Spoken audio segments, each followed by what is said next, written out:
difficult path. It's not easy. You're playing against some of the best opposition. There's a possibility they come up against the Netherlands, Germany, Spain. Obviously, I have them against England in the final. And when you're playing against top-class opposition, I think you're going to be playing Kylian Mbappe in those big games, and you have to be, right? Because you can't rest him, especially when it comes to the knockout stages. But that's the 6th time in World Cup history that he's scored 2 or more goals in a game in the World Cup, which is absolutely And you can see he wanted that 3rd goal before he's getting subbed out. Yeah. He took the ball. He just won. He knew he was getting subbed out. He sees the sub coming, saying, I'm going to take this one last drive to try to make this shot before I get subbed out. This was his 100th cap.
And just looped over, I think, to Pedro Neto. And then the ball eventually comes to Bruno Fernandes. Quick Cruyff turn. And then there are 3 Uzbek defenders who are out. And there's a slight deflection.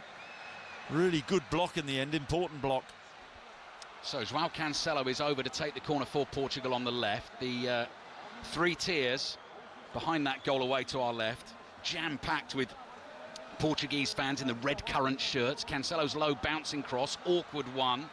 Uzbekistan have a chance to get this away, delay on the clearance, then just scraped out of play and out for a throw, and that was Shukurov, one of the central midfielders. All he could do was get it out for a throw. So yes, Hamrabekov and Shukurov are the 2 central midfielders. Nazralayev is the left wing back, the 18-year-old Karimov, the right wing back, and then it's Azizjon Ganiev, who's coming to the side today, and the 2 that Chris mentions, Abazbek Fajalayev, who scored the goal in the 3-1 defeat against Colombia, real shining star of Uzbekistan football, and the centre-forward as well, Shomurodov, who scored 22 league goals in Turkey for Istanbul Başakşehir last season. João Felix pokes it forward, Nuno Mendes at full speed, early cross, Ronaldo stretches and misses with his right foot. Listen to the reaction as Ronaldo thumps the turf in frustration.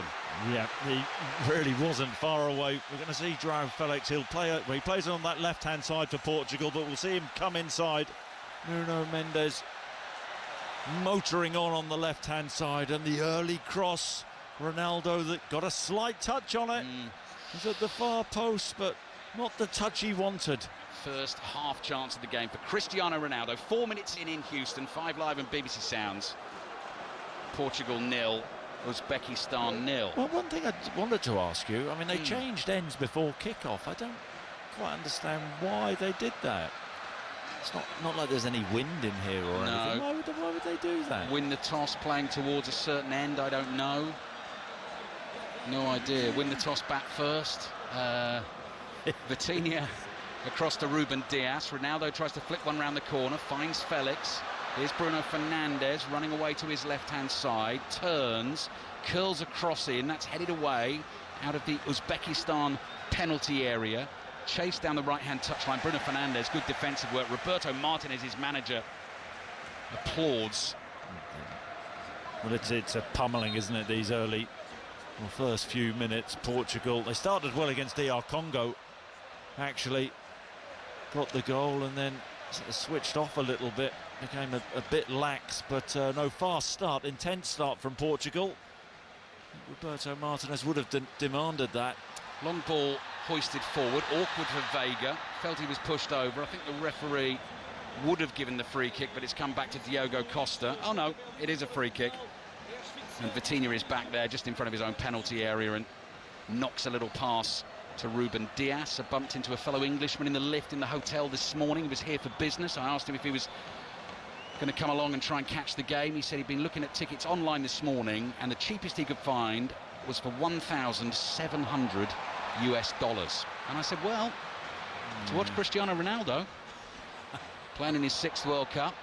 Here's Neto. Neto plays the ball back to Cancelo. Good movement, bit of speed down the right. Cross comes in, Ronaldo! On the half volley, gets his goal early in this game, comes racing over to the Portuguese bench and is enveloped in a massive red-shirted embrace. Cristiano Ronaldo has come to the party at World Cup 2026, and it's a historic goal too. It's a 9th World Cup goal for Cristiano Ronaldo to equal the great Eusebio. It gives Portugal the lead. Portugal 1, Uzbekistan 0. What a finish. He's seriously pumped up. Look at the emotion on his face. It was a brilliant finish, wasn't it? Cancelo did superbly down the right-hand side, made a bit of space. What a showman. He is. Is he the greatest showman? So you would have heard the Sue in the background there. That was Cristiano Ronaldo eventually having got out of the hugs of all his teammates, just giving it the trademark celebration. Just too easy, though, in terms of Nazralayev, the wing-back for Uzbekistan. You've got to stop the cross. Cancelo just waltzed past him, put a cross in. Uzbek defenders stood still. Ronaldo didn't. Run across the near post, 6 yards out. It was all about the connection, and bang, Ronaldo off the mark. So Jose Fonte said to us before the game, who was part of that Portuguese squad that won the Euros in 2016, gasoline to the fire for Cristiano Ronaldo. He was fired up after he scored the goal. It was an immediate turn and come back to the bench, but Chris, the close-up on his face, pumped up, wasn't he? He was. I mean, look, I mean, there's no doubt he would have been seeing all the, you know, Haaland and Mbappe and Harry Kane and his mate Messi popping all these goals in. And, loose ball back. The goalkeeper gets there just in time. Nemetov races out, clears with his right foot, and Ronaldo slides in and very nearly made the tackle. Now Uzbekistan come forward, down the inside right channel, looking for the run of Karimov, the 18-year-old. Not enough on the pass to find him. Vega gets there, and it's gone behind for a goal kick to Portugal. And actually, I've not even mentioned the Uzbekistan fans inside the stadium. If you were on Countdown, Chris, that's a sort of, in terms of the white shirts, looking to the 3 tiers away to our right, it's a bit of a, can I have a tea please, Carol? Because they've got that narrow strip, and then the sort of big band across the top of the 3rd tier as well, although that is slightly separated by a load of red shirts in the 2nd tier in between them. Is it still Carol? Well, it's not Carol, Chris, I know, but that's sort of my reference for watching it. It's Rachel, isn't it? Yeah. Tea please, Rachel, yeah. And I always thought Carol did the numbers anyway. Yeah, but it's letters and numbers. You had me questioning myself there. Felix floats it forward. Bruno Fernandes nods it down to Nuno Mendes. Mendes takes it on down the left-hand side. Again looks for the early cross. That is blocked by Husanov, and it goes out for a throw. Got so excited about the Ronaldo goal, I didn't see the reaction of our Portuguese colleagues away to the left, but I imagine that will have got the juices flowing. Mendes throws it down towards the dead ball. Oh, good flick from Felix. Fouled. He was just too quick and too clever for Karimov there. Knocked the ball over his head, went to collect it the other side, and he's been knocked to the turf. Portugal free kick. Yep, too cute for Karimov. Takes the ball in off the throw-in on his chest, and at the corner of his eye sees Karimov coming and just hooks the ball over him. Karimov clatters into Felix. He's an interesting selection, isn't he? Ronaldo's mate from the Saudi League getting the nod. I wonder whether Ronaldo had anything to do with that selection. That's mischief. That's mischief making, Chris, and you know it is. Joao Felix winning his 55th cap, second World Cup, 4th major tournament. He's another one who flatters to deceive. He's a little bit harsh at times, isn't he? But he's got so much talent, exactly. hasn't he? You look through this Portuguese team, it is littered with superstars, isn't it? But can they connect? Right, free kick. Bruno Fernandes will enjoy this. A short corner. It's a yard up from the dead ball line, 2 yards outside the penalty area on the left. Holds his right arm in the air, floats it towards the far post. Goalkeeper Nemetov punches it away. Brilliant first touch by Cancelo, who drives the shot into the box. Shukurov blocks that. Lob back towards Cancelo in the middle of the Uzbekistan half. Portugal leading Uzbekistan by a goal to 0. If they win the game, it obviously takes them to 4 points, puts them 1 point ahead of Colombia, who played DR Congo in the other game in this group at 3 o'clock UK time, 3 o'clock in the morning. Then their last game, I think we would say their toughest game, Colombia. Yeah, Portugal, Colombia, top 2 seeded teams in the group. That'll be played in Miami Saturday over here, early hours of Sunday morning for our listeners in the UK. Mendes has lost it inside the Uzbekistan half. Karimov is tackled by Felix, who came bustling in. It's gone out for an Uzbekistan throw. So yeah, the 4 debutants at this World Cup: Uzbekistan, Curacao, Cape Verde and Jordan. So far, Cape Verde have fared the best. Brilliant draw against Spain. Got a draw in the other game as well. Cape Verde, is it? I've heard keep hearing different pronunciations of that. I think the official line from the BBC is we're going with Cape Verde. Although I've been there on holiday, Chris. Fantastic place. I called it Cape Verde when I was over there. Here's Ronaldo. Plays back to Vitinha. You can tell when Ronaldo's on the ball because obviously the noise levels go up. Joao Cancelo doesn't get the same sort of cheers, but makes a good run down the right-hand side. Passes it to Neto. Looks for the give and go with Bruno Fernandes. He holds on to it. Plays back to Vitinha. Comes back towards Ruben Dias on the halfway line. And last time against DR Congo, Portugal didn't sort of press on after they got the early goal. And clearly that is what they're trying to do here. And they're winning the ball back and they're buzzing about inside the Uzbekistan half. The reaction actually from Portugal when they lose the ball is excellent, working hard to win it back, and Uzbekistan buys Aliyev there trying to dribble, get his team up the pitch, so ball taken off him, and it's just wave after wave, isn't it, of Portuguese attacks. Neto gets the ball on his left foot. He started wide on the right, so Felix is on the left for Portugal, Neto's on the right. In the first game it was Bernardo Silva on the right. And then Conceição, wasn't it, on the left, and then Conceição at half-time to try and give Portugal a bit of oomph. If you're just tuning in, Portugal lead Uzbekistan by a goal to 0. England, Ghana, full commentary coming your way on 5 Live at 9 o'clock in the company of John Murray and Paul Robinson. Umbrellas have been bought. Mark Chapman's in the stadium as well in Boston, so he won't want to get his hair wet. I wonder whether he'll be on one of those sort of celeb cam things. What do you think? I'd have thought so. Cancelo running the ball away to the right-hand side.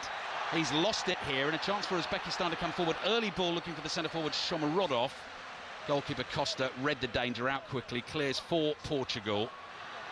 And Ruben Dias is there and tidies things up and passes back to his goalkeeper. There's a chance there. Shomurodov was just on his heels. I quite like the refereeing in this tournament, in that they're not giving soft free kicks. Great run made by Bruno Fernandes. Early ball across the face of the penalty area is over the head of Joao Felix. Loose touch there from Hamrabekov. Edge of the penalty area. Free kick for Portugal. Right on the edge of the Uzbekistan box. And that is going to be a yellow card for the challenge as well. I think it was a Shermatov who made the tackle. He panicked a little bit there. Yeah, he did do. Shermatov sees. Was it a Shermatov or... Well, I'm not gonna... Let's have a look. No, it's Hamrabekov, isn't it? Yeah, you're right, Chris. The number 9, who clips Pedro, and well, he pulls him back, doesn't he? And Neto, we know he likes to hit the deck. Doesn't take much for him to go down, but it is a foul, and this is what, 19 yards out. This is another good situation for Portugal. For Bruno Fernandes or Cristiano Ronaldo? Go on, have a guess. I'm going to go Ronaldo. Okay, I'll go Fernandes. I know Fernandes has been sent off. Not sent. I was sent away, not sent off. Don't panic. But this is tricky, this one. This is going to need something. Yeah, it's definitely Ronaldo. This is one where... Look at him. Is it too close? Yeah, exactly. 19 yards. It's quite a big Uzbek wall, isn't it? Power, I think, Chris. Yeah, do you go... Do they have a draft excluder? Uzbekistan. Do they do that sort of? Let's see. Loads of white shirts clustered together in the wall. But Ronaldo, as soon as the free kick was given, he's standing there. I mean, taller than all his teammates, and he's standing. He's going to go power. Yeah, he's going to go power goalkeeper side. Okay. So right-hand side of the box, isn't it? He's a right footer. Yeah. You've got 1, 2, 3, 4, 5, 6. A 6, 5. Oh, what? 5-man wall. And the draft excluder.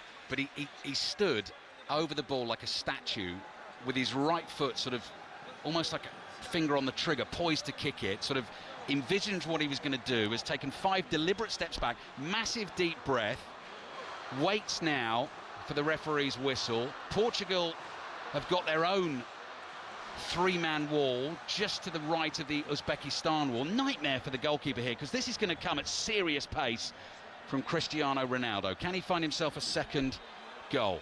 One more deep breath. Sets himself, arms hanging loosely by his side. Portuguese teammates complaining about the Uzbekistan presence in their wall, the attacking wall that they've constructed. Referee just wants them to get on with the game. Just builds the drama. That poor old draft excluder's been lying down there a while now, hasn't he? Asleep. I wonder what that is in Uzbek. No idea, Chris. I'm not even going to go looking for that. Come on, let's concentrate on the football. Here's Ronaldo. Just muttered something to himself there. Right. Another deep breath. Nuno Mendes! They fooled us all. Nuno Mendes curls it into the bottom corner with his left foot, and they used Ronaldo absolutely brilliantly there. The whole stadium, including us, was focused on Portugal's greatest goal scorer. He gave it the deep breath. He looked as if he was going to strike it. Nuno Mendes comes in from the other side, fires it into the bottom corner. That is a brilliant goal. Brilliantly worked free kick. Portugal 2, Uzbekistan 0. Is that an assist for Ronaldo? I mean, it is. I've got to say, the goalkeeper, Nemetov, coming in. I mean, it's pathetic goalkeeping. The left footer, it's gone his side, and it doesn't even go right in the corner. I think you'd have made a better attempt at saving that, Bruce. I don't think he sees it until very, very late. He has to get in a position where he can try and see it so he can react, but it's been the perfect start for Portugal. Yeah. Ronaldo with his goal and involved in the Nuno Mendes strike. Have they gone too early in the tournament with that free kick routine? No one's falling for that again. Might need that in a semi-final, Chris, you know? But maybe Roberto Martinez has got something else up his sleeve. 17 minutes gone, first half. Uzbekistan under the pump against a highly motivated Portuguese team. So yeah, win puts them above Colombia, 1 point above Colombia. Whoops, lost the ball there. Chance for Faizalayev to bring it forward. Uzbekistan still have it. Work it to the left-hand side. Driven shot into the near post comes from Nasrallah. Costa in the right spot, blocks it, pats it down, immediately slings it out overarm to Neto, who passes back to Cancelo. There's their first shot on goal. They actually worked it really well on the edge of the Portuguese box there. Fernandes chests it down, turns, passes down the right-hand touchline. It just fades gently out of play and goes out for a throw-in to Uzbekistan. So England-Ghana at 9 o'clock. John Murray, Paul Robinson, Mark Chapman presenting from the stadium in Boston. Game is also on BBC television, but you do have that option via the iPlayer of listening to the 5 Live commentary with the BBC pictures. Good run made forward by Nasrallah. Couldn't get it through to the centre forward Shomorodov. Portugal will start to build from inside their own half. Nuno Mendes, diagonal pass, nearly got there. Good leap from Ashurmatov to head the ball away, because he knew that Neto could have been in behind him. Yeah, and how did Uzbekistan go about this game now? 2 down early on. I mean, an absolute nightmare start. I mean, they're not going to high press Portugal. They're still sitting in a pretty low block. Nice touch from Ronaldo to lay it off to Bruno Fernandes. Looks fluent and slick at the moment from Portugal. Cruising at 2-0. Mendes drops a shoulder, beats a man, and then is caught by Karimov. Tried to run past Karimov, and Karimov's shoulder was there to block him, and Mendes is prostrate, flat on his back on the turf, and Portugal have themselves another free kick, which you could say, I mean, it's left of the penalty area in the inside left channel, but you could shoot from there. Ronaldo's been known to shoot from... You can shoot from there. That would be unlikely, but having said that, having seen Nemetov with the Nuno Mendes free kick, anything's possible. Producer John has looked up the literal translation, this is AI, of door draft excluder in Uzbek, and I don't want to offend anyone. I will read it out. It's one of those things, though, Chris, when you don't know what you're saying, potentially career-ending, that, isn't it? So, do you know what I mean? Yeah. It could be a euphemism. It could be anything. It looks tricky. That it looks tricky. Well, Ronaldo's not over this free kick. No, he's waiting for the cross. He made his run, then had to stop. Fernandez rolls it down the left, and they've fallen asleep again. Uzbekistan. Mendes is crossed. The ball's pinging about inside their penalty area. Hooked over the shoulder by Ganiev to get the ball away. Good skill from Neto. He's won a throw-in for Portugal. They lead Uzbekistan by 2-0. Oh, they're taking that throw quickly. And Mendes in again. Loads of space on the left. Floats it in towards Ronaldo. Headed away. Drops on the edge of the box. Vitinha miscues a volley. Another header there from Shukurov. Gets it away for Uzbekistan, but only as far as Vitinha. Comes wide to Neto. Neto is teasing Nasralliyev.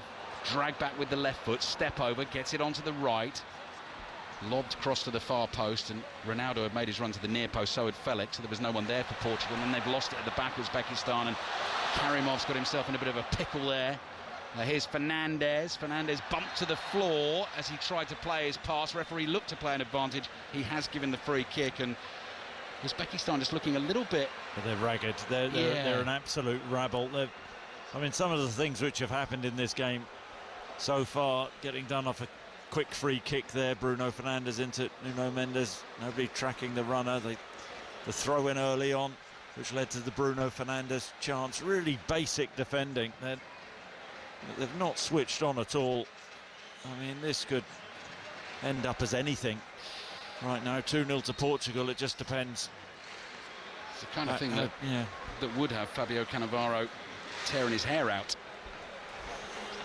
But he's shortly shorn, Cannavaro, isn't he? Fernandez free kick into the penalty area, just hits an Uzbekistan body. It's Karimov, the 18-year-old, who's bringing the ball out, runs into a tackle, does win the free kick just short of the centre circle, and then immediately implores the referee to give a yellow card for the challenge. No, one, two, three. Shomorodov. Drinks break, isn't it? Yeah, drinks break, yeah.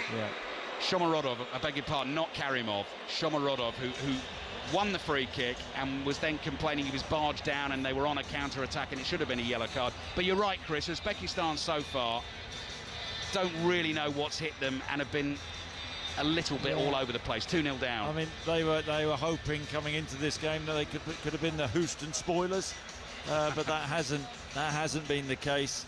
Portugal in complete control, and it was actually about the reaction. It was interesting to see how they started this game because of what happened in the first game. Really insipid, flat performance against DR Congo, but yeah, started really well. Ronaldo getting his goals, everything's all right now, isn't it? And getting the second from the free kick. Nuno Mendes with a strike. I thought the goalkeeper was really poor on, but yeah, I think this could be anything. This could be a cricket score for Portugal. Cristiano Ronaldo, we got a close-up shot of him at the moment. He's using the hydration break to take the water from the bottle and just douse his sweaty forehead with it. So he smacked one in on the half volley with his right foot in the 6th minute of this game and was then used as the decoy on the free kick. Everyone thought he was going to hit it with the right foot. Uzbekistan had set up for that. Mendes came in from the other angle and whipped it in low with his left foot. So Portugal 2, Uzbekistan 0. England, Ghana then at 9 o'clock. Chris, we will race away from here and try and get into position to watch it and listen to John Murray and Paul Robinson commentate on it at the same time. Are you expecting... Would you expect changes from Thomas Tuchel off the first game? Well, you don't know, do you, with Thomas Tuchel? I doubt it. I mean, but there's there's a lot of competition in various positions, isn't there? I mean, you look at the wide areas. I think Saka's fit, isn't he? There was a dive over him. Everyone's fit, I think. Yeah, there you go. But, you know, do you play Saka or Madueke? Do you play Rashford or Gordon? Gahey. Yeah, Gahey. You know, I'd like to see Gahey start. I think he's a better defender than John Stones. Declan Rice is fit. You know, there was a concern about him, but he has to play. Is that what it was? You've got tons of sun cream here, haven't you? You came in loads of sun cream, and we're watching football under the roof, and you've not used any of it yet. I've not, and after sun. I mean, you know, what was packed a huge tub of after sun, and I haven't. Yeah. But you're smothering yourself in it anyway, aren't you? Just to use it up. I want to get the weight down on my suitcase. That's. It's overweight, you get fined for stuff like that. Yeah. You've been smelling terrific, though, I have to say, Chris.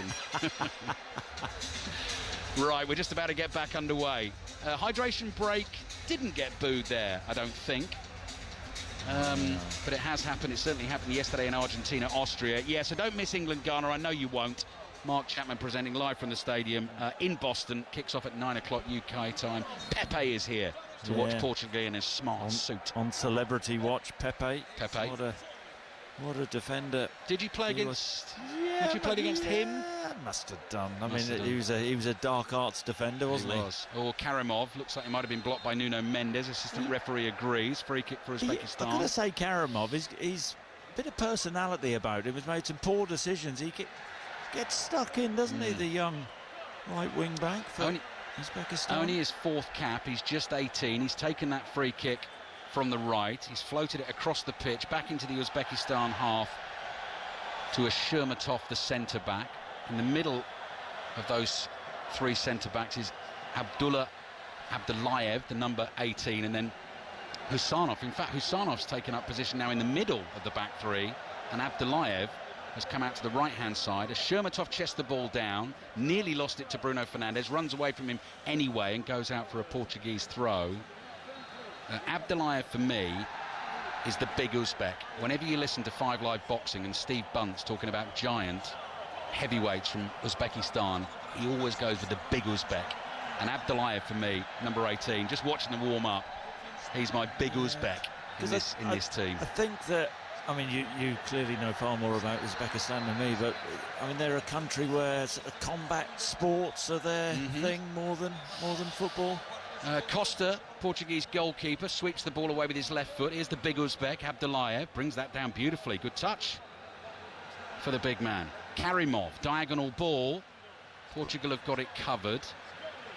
Nearly went for the same header there, Neto and Cancelo, so they're giving the ball away to Uzbekistan. And again, the game's just needing to get a little bit more impetus after the break here. Karimov has got a bit of space to run into on the right-hand side. Thought about delivering an early cross. Dribbles infield.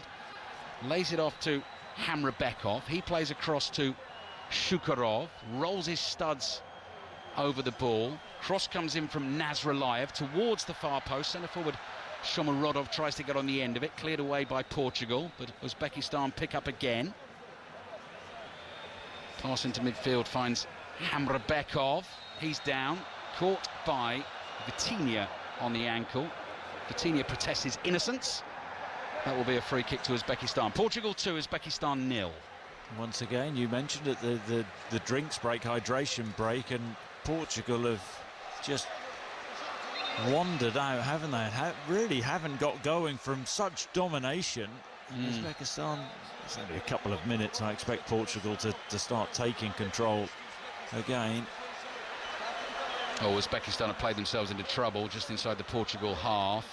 Ball is loose now. Vitinha is trying to get onto it. Shomurodov, the centre forward, misses with his sliding tackle. Vitinha, a bit like Messi yesterday, picks the ball up, surrounded by white shirts, and just calmly moves away from all of them. Cancelo's caught on the edge of the penalty area. Strike comes in, finds the top corner.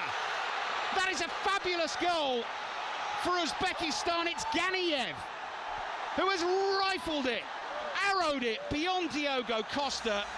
Portuguese players surround the referee to complain. They feel there was a foul on João Cancelo, but Ganiev ignored all of that. He has let fly, and he's got Uzbekistan back in the game. One of the best strikes we've seen at this World Cup. Portugal 2, Uzbekistan 1. What a finish this is from Ganiev. There'll be a debate about was it a foul on João Cancelo or not. I think that may have been Gotta say, Faizalayev does bring Cancelo down, but let's see if the goal does stand. Ganayev takes one touch right foot, and with his laces, arrows a shot right into the top corner. It's a brilliant, brilliant finish. Which is not going to stand, Chris, you're right. The referee immediately has been sent to the monitor here. I mean, Portugal can stop complaining. Yeah, Cristiano Ronaldo's got this right. He's pulling teammates away. That is Joao Cancelo, who's still in the referee's ear. We know that the referee's going to have a look at this, and we're pretty sure, having seen the replay, it's such a shame because it's such a great goal. But Cristiano Ronaldo doing the right thing, calming everything down and moving his teammates away. But you do feel for Ghaniev here, because I don't think this goal is going to stand. Referee is the Moroccan Jalal Jayed. Here we go. Here we go. Just slowly marches onto the pitch. Oh, and Ghaniev is around him, isn't he? Saying, he must be saying, please. Please. I've just scored an absolute worldie at the World Cup. And it's not going to count. No, here we go. After review, the attacker number 22 didn't play the ball and committed a foul. Final decision. That's a bit mean, isn't it? Yeah, it was a foul. It's the right decision made by VAR. That is what it's there for. I think the referee should have spotted it in the first place. But Ghaniev now, I mean, he can still tell his grandchildren further down the line about the wonderful shot that he hit that went flying past Diogo Costa that didn't count because one of his teammates couldn't tackle. It was a foul. It was a hack, really. Faizalayev on Joao Cancelo. Took a chance, Cancelo, composed on the ball. But it was a foul. It's a shame, isn't it? A shame for the game. Yeah, not for the Portuguese fans. You could hear their reaction when the goal got ruled out. They lead Uzbekistan by 2-0. Our team in Boston waiting tonight to bring you full commentary of England against Ghana. England having started with the 4-2 win against Croatia. It may actually, I mean, it may actually liven Portugal up a little bit, that moment, because they've been so sloppy since that hydration break. Vega nods the ball down here to Mendes. That is a good tackle by Nasralliyev. I beg your pardon, that's Ghaniev, the would-be goal scorer, who's won the ball. Karimov just waggles his right leg in front of the ball as if he's going to go past Joao Felix, and plays back to Abdullayev. Abdullayev across the halfway line here to Ashurmatov. Not quite sure what he was seeing there with that pass. He's just knocked it straight to Joao Cancelo. And Portugal getting sloppy now. That's a pass from Joao Neves that was meant for Neto. 2 yards behind him. It's gone straight out of play for an Uzbekistan throw. But no, the referee's pointing to his hand and saying there was a handball in there. So it's going to be a free kick for Portugal. And Faizalayev looks mystified. Is that what he's given? He's given... No, he's given a free kick to Uzbekistan. So I think it was a handball from, was it Joao Cancelo when he slid to try and keep the Bruno Fernandes pass in, out on that left-hand side for Uzbekistan. Little stat for you, Chris, come up on the screen. Cristiano Ronaldo, the second oldest player to score in a World Cup at the age of 41 years and 138 days. Let me guess the oldest. No, but go on. Roger Miller? Some people might think that was written down. I couldn't say. Free kick comes in towards the far post, just beyond everyone. Crikey. Header back across goal from Hamrabekov. His momentum took him over the advertising hoardings and half his body disappeared from view there. He nearly did a handstand. Picks himself up. Back in the Uzbekistan midfield. No, you're quite right. Roger Miller. Do you remember his celebration, the old wiggle of the hips by the corner flag? Great striker for Cameroon. England, of course, came up against them.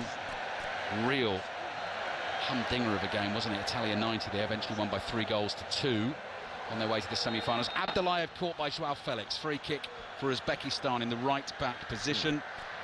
I think it's one of those for Uzbekistan where, 2-0 down and they're saying, well, we might as well play now. We might as well be brave on the ball. I think there'll be a real frustration from Fabio Cannavaro about how they started this game. Yeah, they did that a bit against Colombia, didn't they? Eventually lost 3-1, but were quite enterprising in the second half, particularly sort of went at Colombia, which left them open a little bit. Eventually lost the game. They're trailing here by 2-0. Mexican wave is rippling around the 4 or 5 separate tiers of the Houston Stadium. Shomurodov nods the ball down, chases it into the penalty area. Costa's timed that well, the goalkeeper, waits for it to bounce, leaps highest and gathers the ball above the head of Faizalayev, who is not the tallest.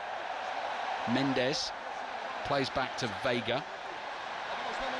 Renato Vega side puts a pass across to Ruben Dias inside his own penalty area.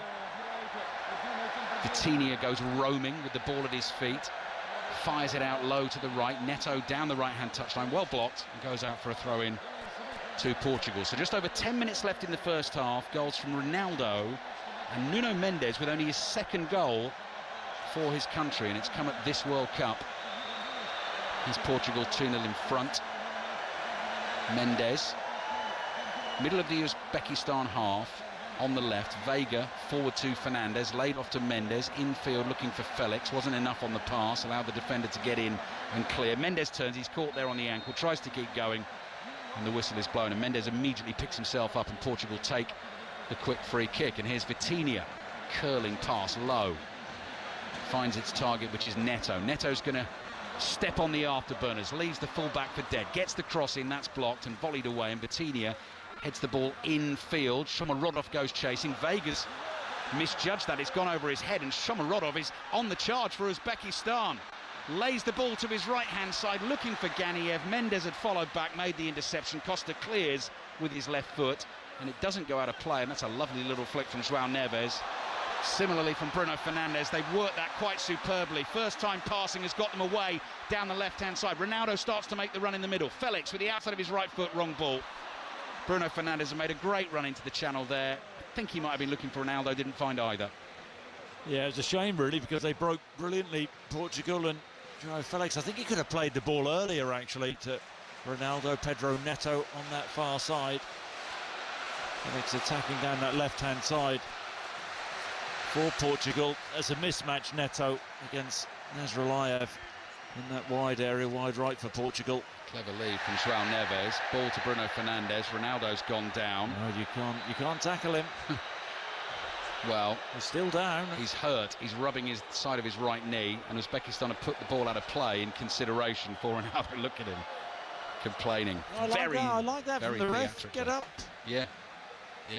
Not bothered about reputation. That's a bang of knees. And that is sore. I know that's sore. But it's quite theatrical, wasn't it? Histrionics, I would say, from Cristiano Ronaldo. He's still having a word with the referee, as he does. 41 years old, second oldest goal scorer ever at a World Cup. And actually, in terms of Portuguese international football, to equal Eusebio in terms of World Cup goals is pretty special. And he becomes the first man to score at 6 separate World Cups, because Lionel Messi's playing in 6, but there was one he didn't score in. Oh, I don't know that one. So that belongs to Ronaldo. How many games did Eusebio play, though? It was one tournament. He scored them all in one tournament. Yeah. So, you know, is he overtaking him? Well, will he overtake him? In terms of the numbers, they're both on 9 each. Eusebio got 4 of his against North Korea in a but they were strong back then. Yeah. They beat Italy in that World Cup in '66. You're right, Chris. You're right. Throw in for Uzbekistan, just inside the Portugal half. 7 minutes left. Close up of Fabio Cannavaro, World Cup winner, of course, in 2006. The unlikely Italian win on penalties against France in the final. Won the Ballon d'Or that year as well. That is Shukurov on the turn in midfield for Uzbekistan. Portugal get out quickly, and Bruno Fernandes is on the charge, slides it through, perfect pass. Ronaldo finds the bottom corner. Precision with the finish. He's enjoying himself today. There's your trademark Ronaldo celebration. Leaps in the air, spreads the legs and arms wide, shows the crowd the number 7, the name on the back of his shirt. His second goal of the game. Portugal's third. Portugal 3, Uzbekistan 0. Well, 3 and easy. Brilliant break from Portugal. And as soon as the ball's falling to Ronaldo, you know it's going to hit the back of the net, and he finishes with aplomb. And he celebrates. I mean, this game is absolutely over. It's Bruno Fernandes running at the back line. Neto, I think, free wide on the right, but he just slides the ball in between the two Uzbek centre-halves. Ronaldo sent out a little bit wide, the keeper commits, and Ronaldo right-footed slides the ball into the far corner. It's a brilliant finish, it really is, but it's a finish you expect him two make, and he does. Two fabulous finishes from Cristiano Ronaldo. No one is doubting his ability when he gets in those positions. The question is, how often will he get in those positions? Now, he's done it today against Uzbekistan. Colombia's the next game, the last group game, but when he's there, when he's given service like that, you know, he's one of the deadliest finishers the game has ever seen. He's now gone past Eusebio in terms of World Cup goals for Portugal. That is his 10th. So he's looking for a World Cup hat-trick. We've seen Lionel Messi score one this tournament. Jonathan David as well for Canada.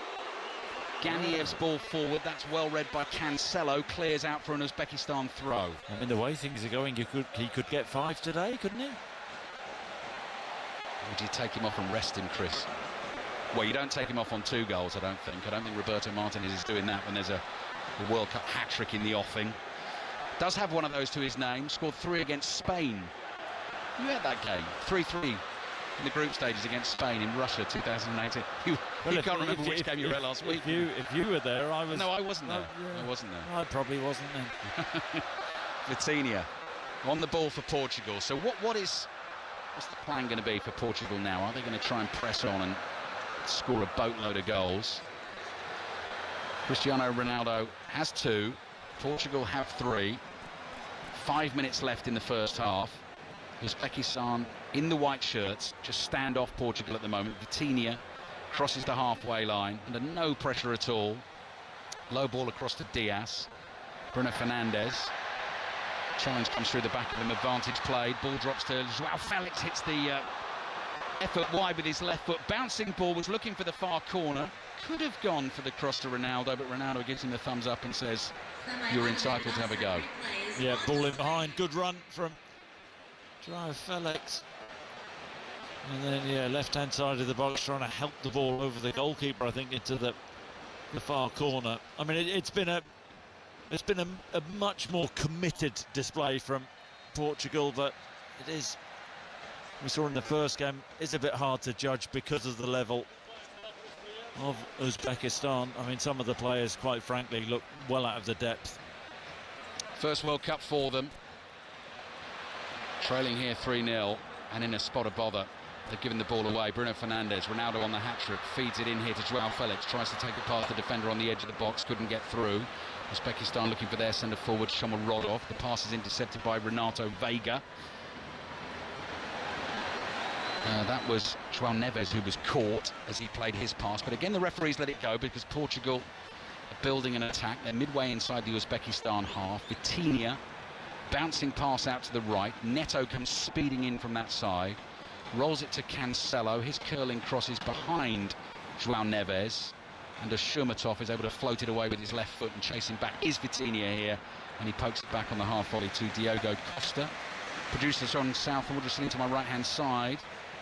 Just pointed out to me, Chris, we saw him arrive, didn't we? Austin McPhee, part of the set-piece team for Portugal, and you think about that free kick, the old Ronaldo decoy dummy, you know? Yeah. Earning his corner. Yeah. I'm sure he said to Ronaldo, you make sure you leave that, whatever you do, otherwise you'll be out of the team. Shomurodov for Uzbekistan. Nice little flick. Going to try a drive. Shukarov way over the crossbar. Got underneath that from 25 yards out. And it goes behind for the goal kick. I mean, they're giving it a go, aren't they? There is a naivety about them, the way that, especially the wing-back, just rely on how he empties and leaves all that space behind him, and good players will just exploit.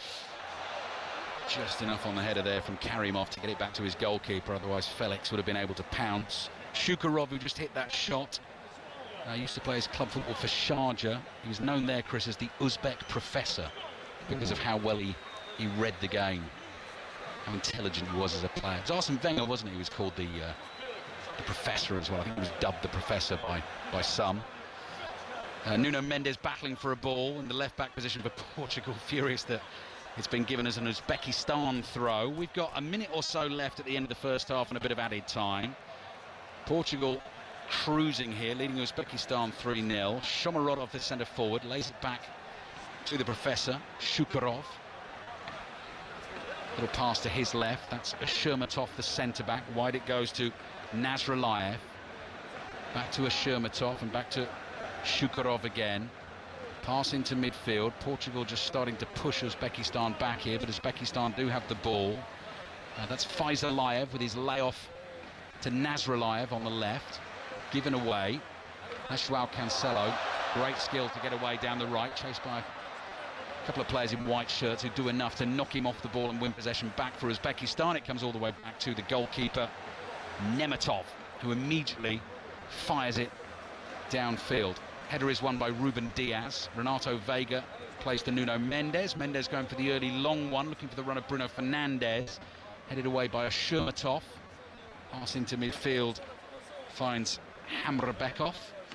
His first time ball forward now to Shomorodov, who's under pressure. Good centre forward play, able to get the ball forward for Uzbekistan, but Shukurov couldn't control it, and Portugal pick up possession again. Portugal lead Uzbekistan by 3-0. Added time at the end of the first half. That'll come up on the big screen shortly. 2 giant screens at either end of the ground. 6 minutes. Quite sure where that's come from. Fernandes walking pace. Here's Vitinha. Dainty move on the ball inside the Uzbekistan half. Fernandes again. White shirts start to close in, but he's got space to work with. Cross to Joao Neves. Ronaldo dropping a bit deeper here, 40 yards from goal in the inside left channel. Ronaldo wants more of the ball. 1-2 with Nuno Mendes. Renato Vega is there. Mendes again into Ronaldo. Ronaldo just a little slow, had it taken off him. And Uzbekistan are able to bring it away down the right. Mendes in with a muscular challenge to win the ball. Felix outside of the right boot. Bruno Fernandes bumped off the ball on the corner of the penalty area.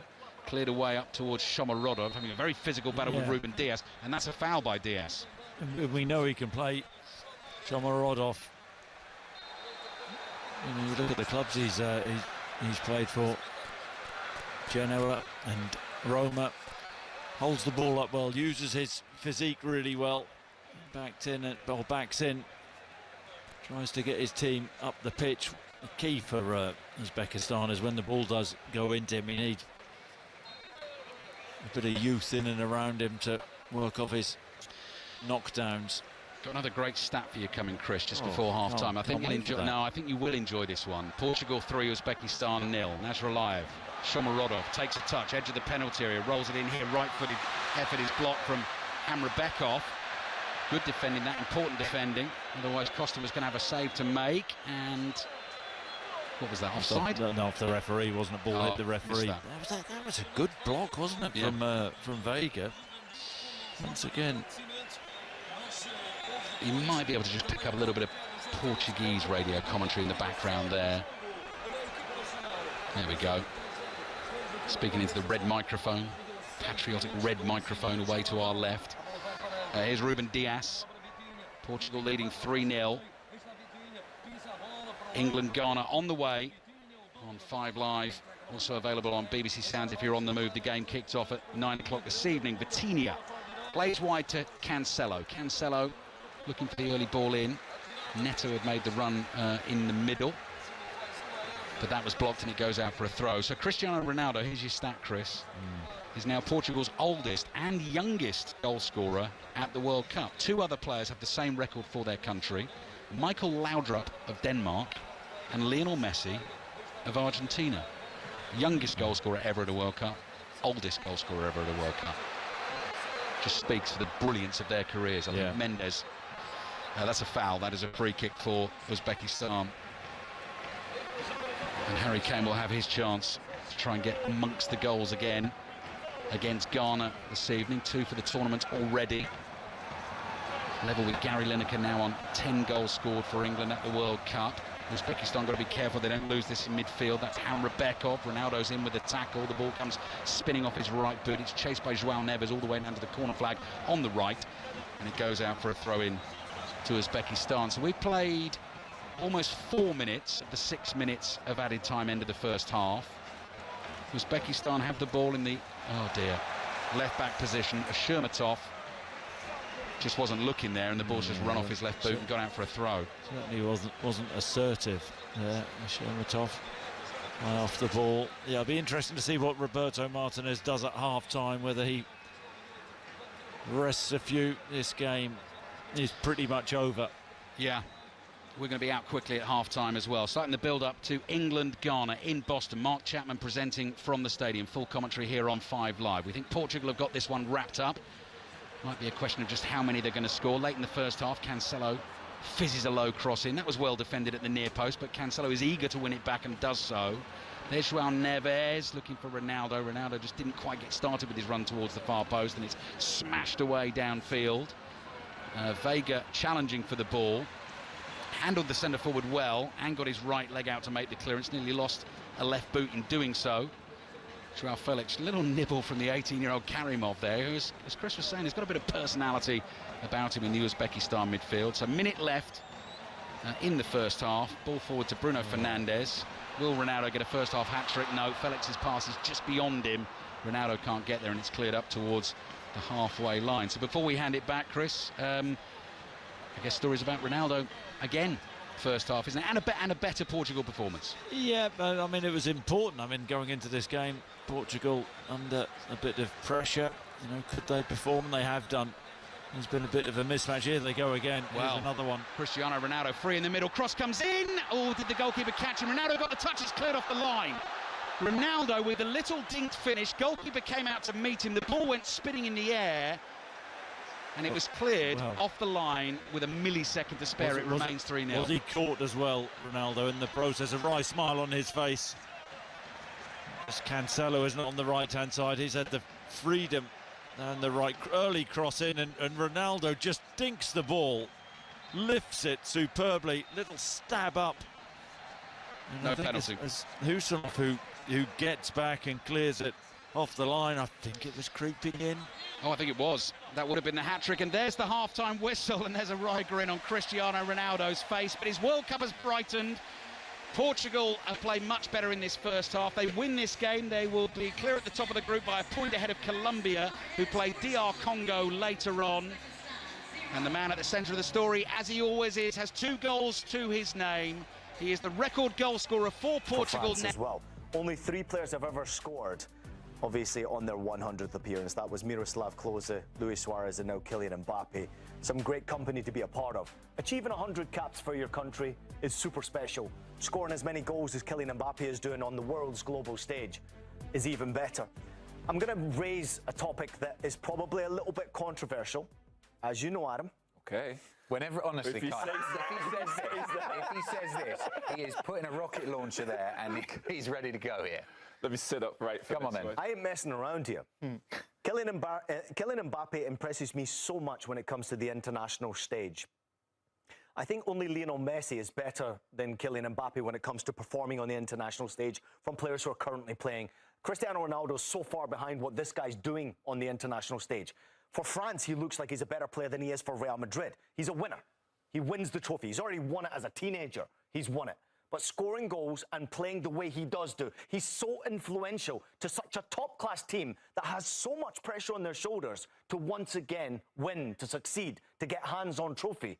I just think Kylian Mbappe right now is miles ahead of Cristiano Ronaldo when it comes to who's the greatest international player. Messi, number 1, no doubt. What he does for the international team, he's leading that team on his own right now. Mbappe's got a team around him that can support him, but I don't think Cristiano Ronaldo is even in the same bracket as Kylian Mbappe. You're talking about right now or over the course of his career? Current players who are playing right now for their international team, who's the most influential?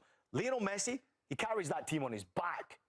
You can't even put Cristiano Ronaldo in the same category as what Kylian Mbappe is doing for France right now. This guy is on another world when it comes to the international stage, and I do think he leads the Golden Boot race at the end of the tournament, and I do think he overtakes Lionel Messi for most goals at a World Cup. You mentioned influence there. I think there's a huge gap at the moment when you look at Portugal between the influence that Cristiano Ronaldo thinks he has and the amount of influence he actually has, whereas with Mbappe in France, that number is right next to each other. He thinks he has a huge influence, and he certainly does. Backs it up. Exactly, he backs it up with the goals and the performances. Yes, okay, great. I love that, and I know Mbappe does have that influence, but this is one game from Cristiano Ronaldo, and I can't sit there and just listen to that and not knowing how much impact Cristiano Ronaldo does have and could have still in this World Cup. Mbappe, the youngest of all 3, Cristiano, Messi, Mbappe. youngest. So he's definitely going to crush all these records. And they're my pick too, hopefully. He's going to win the World Cup again. But again, he needs to inject that same energy that he has for himself around his team. Who is the most influential to you then? Is it Mbappe? Let's just say this. Who would you pick? Mbappe or Cristiano Ronaldo? Who would you pick to be the one that's leading your team? The most influential for your team, the one you would want in your starting 11 when it comes to international stage right now. Which player would it be, Mbappe or Ronaldo? At the age that they're in, it's different. At the age they're in. So who's your pick, Kai? McDelivery? We're in! Oh, fries to me. Wait, did someone say fries? I'm in. McDonald's and football? I'm in. Bring it home with McDelivery.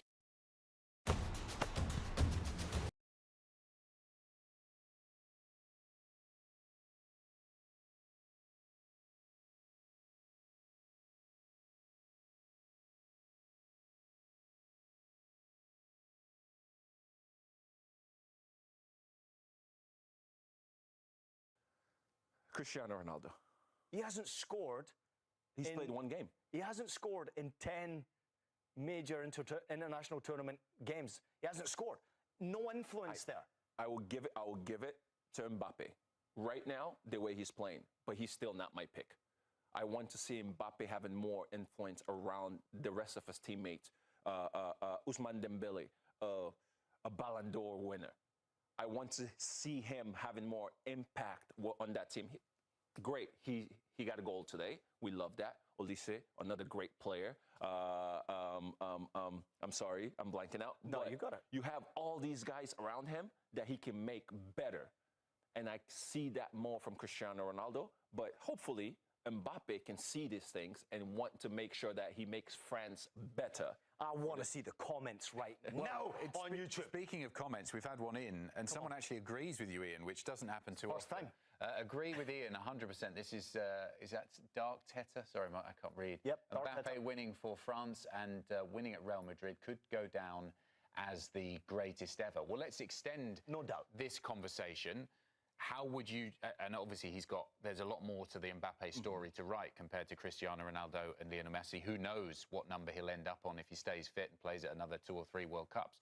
But so far, how far more does he have to go to get towards having had the career of Lionel Messi and Cristiano Ronaldo? Is he on exactly the same trajectory as those two players? I think he has the support staff around him to get to that because he could win this World Cup.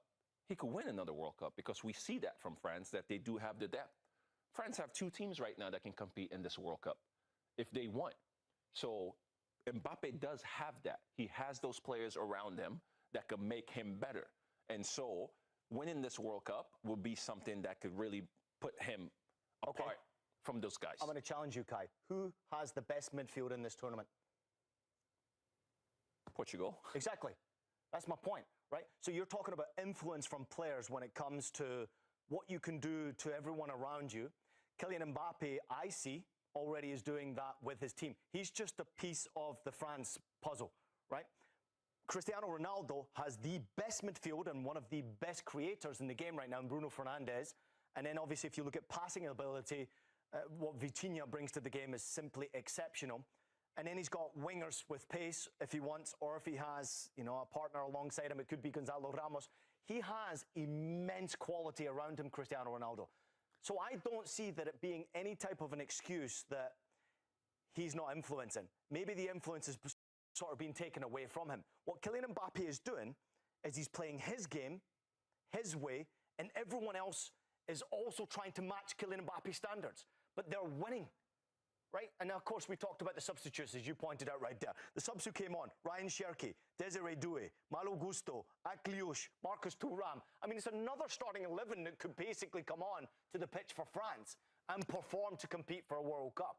I just think that right now, Kylian Mbappe, in this type of form, remembering he's been disappointed, no Champions League to his name, right? That's what Cristiano does have on him. But I will say this, he's angry. He wants hands-on trophy. He senses blood in the water with this World Cup, and he is pulling all of his French teammates with him to be better. Just really quickly, Kai, something you mentioned right at the start, and I think this might be a feature of the World Cup throughout, is the weather delays. You've obviously dealt with this a lot during your MLS career. What's the trick as a player to dealing with a potentially 1 hour, 2 hour delay? Oh, yes, it's different. It's different. Most players are not going to be used to this because they don't play around here. Well, in Europe, it doesn't really happen. Europe, it doesn't happen because I remember playing in Stokes. Yeah. And we had... Can you do it in Stoke in a Monday night? Sun, rain, hail, all at the same time. No game was stopped or anything. Play but on. Here, I know. We get the lightning, 15 minutes pushed. You know, what we do in the locker room, in the dressing room, it's to stay engaged. Some players are on bikes. Some players doing, you know, other things. We're doing soccer, tennis. We're doing, yeah, keepy uppies, as you guys call it. But it's going to be different, you know. But I think these guys could be able to adjust themselves because now that everyone has seen this first one and is going to be able to expect something like this to happen. But hopefully we don't have too much of it because we just want to see the game continue instead of, you know, a stall in the game. It's not great for the fans, really, is it? It's the fans who get struggled the most. I'm worried with injury as well, with these long 2-hour delays. I've definitely called many a Kai Kamara game when there's been a weather delay. Well, you feel for... I actually thought it was Kai's influence on the weather. That We scored after we came back on from the delay. You feel for the fans inside the stadium getting absolutely soaking wet as well for 2 hours. He's gone down. 87th minute.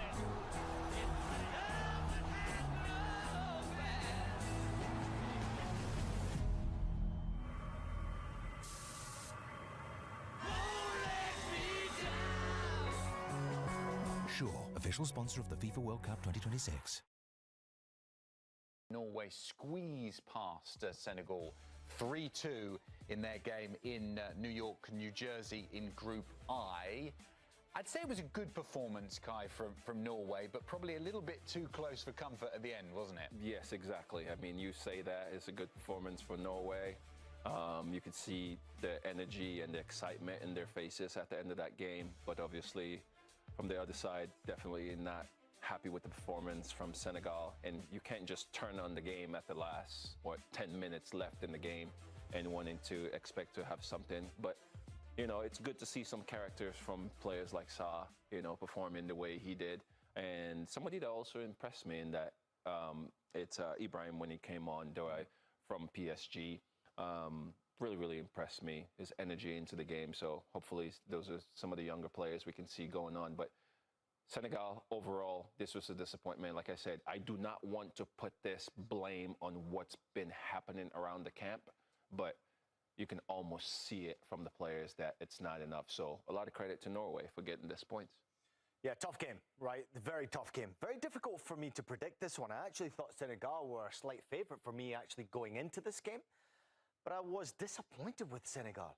I really was. And as Kai pointed out there, obviously there's been some rumblings that things have gone wrong, and Kai's got some inside information that he shared with us that not all is right inside camp. And I think Norway found them out in the end there. Their moment of quality came from, obviously, a substitute in the first half. Very important to see that. But you knew it was only a matter of time before Erling Haaland stepped his game up there. I will say Erling Haaland will grab all the headlines. And I think strikers tend to do that when they score goals, and deservedly so. But Martin Odegaard, for me, was absolutely terrific in this game. Probably should have scored that one in the first half. Right? He was an engine. He moves around the field. He really connects that Norwegian team together. Yeah, I mean, he's an artist when he's in possession of the ball in this type of form. He's confident. He sees things that other players normally don't see. He's that type of guy. He has vision, like few others. But he is one that can unlock defences, and it's not easy to beat the Senegal side. They're a difficult side. But if there is a weakness there, and as Kai's been pointing out, that there seems to be rumblings where not all is right in camp, quality teams will find that out very quickly because they are non-stop, and Norway were non-stop. Second half performance, I thought, was excellent. Getting early goals in that second half essentially killed the game. Just as he did in the first game, Kai, Erling Haaland will get all the headlines. But I think what you're talking about with Odegaard's performance and a few others as well, that Norway are a lot more than just Erling Haaland, aren't they? They are creating the goals for him. They are giving him opportunities. He's played 2 games now so far at the World Cup and scored 4 goals from 9 shots, 7 of those on target. It has been a brilliant start for Norway's all-time top scorer. But it isn't just about him. This was a team performance. That's amazing. That's amazing stats when you put that together to play 2 games and have 4 goals out of it. It's amazing stats. But yes, Haaland really moves well with this team, or this team really moves well with Haaland. He's not the player, he's not the striker that's dropping back and needing to connect like Mbappe, we were talking about earlier, needing to connect with the rest of the players around him. No, he's ready to go straight into the box because he knows that's where the deliveries are coming. Every time the team has the ball, whether it's Odegaard has the ball, they know Haaland wants to run forward. He wants to run towards goal. He loves to be in the box. And that's a number 9. That's a true number 9 that knows I'm going to score my goals inside of the box. And he's very dangerous. The moment he starts to run back, doesn't matter who the defenders are. The rest of that team, the rest of that Senegal team is dropping all the way back, which does give a lot of space to Odegaard and everybody else around them to carry the ball forward. Ian, do you think Haaland's enjoying his chance to shine on the world stage? Because up until now, he's been known mainly as a club player, hasn't he? He's done all of his best talking for the various clubs he's played on a club pitch, because Norway haven't qualified for that much before in terms of big competitions. But now he's on that world stage at a World Cup. And to me, when I watch him, he's showing the world exactly what he can do. Yeah, listen, the previous generation of Norwegian players wasn't very, very good, right? So they struggled to qualify for a World Cup. I was actually at the last World Cup they competed in 1998 in France. I watched Norway play in action against Scotland.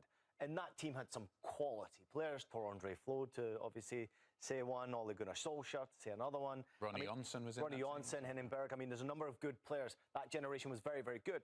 Was Haaland's dad playing at that time? He was a little bit later. He was a little bit after that time. I think he came in the early 2000s, and then obviously he had that issue with Roy Keane, so a bad injury. But at the same time, you were waiting for Norway to produce, right? And I think what a lot of great nations, and of course Kai, having played so many times at the international level, can tell you, a lot of great nations, they take themselves away and they go back to the beginning. Go to the early stages, go to the youth levels, the 5 to 10-year-olds, the 10 to 15-year-olds, and try to produce a generation of talent. It's very difficult to be able to have a conveyor belt of talent where it's consistently coming decade after decade. Only the big federations are able to do that.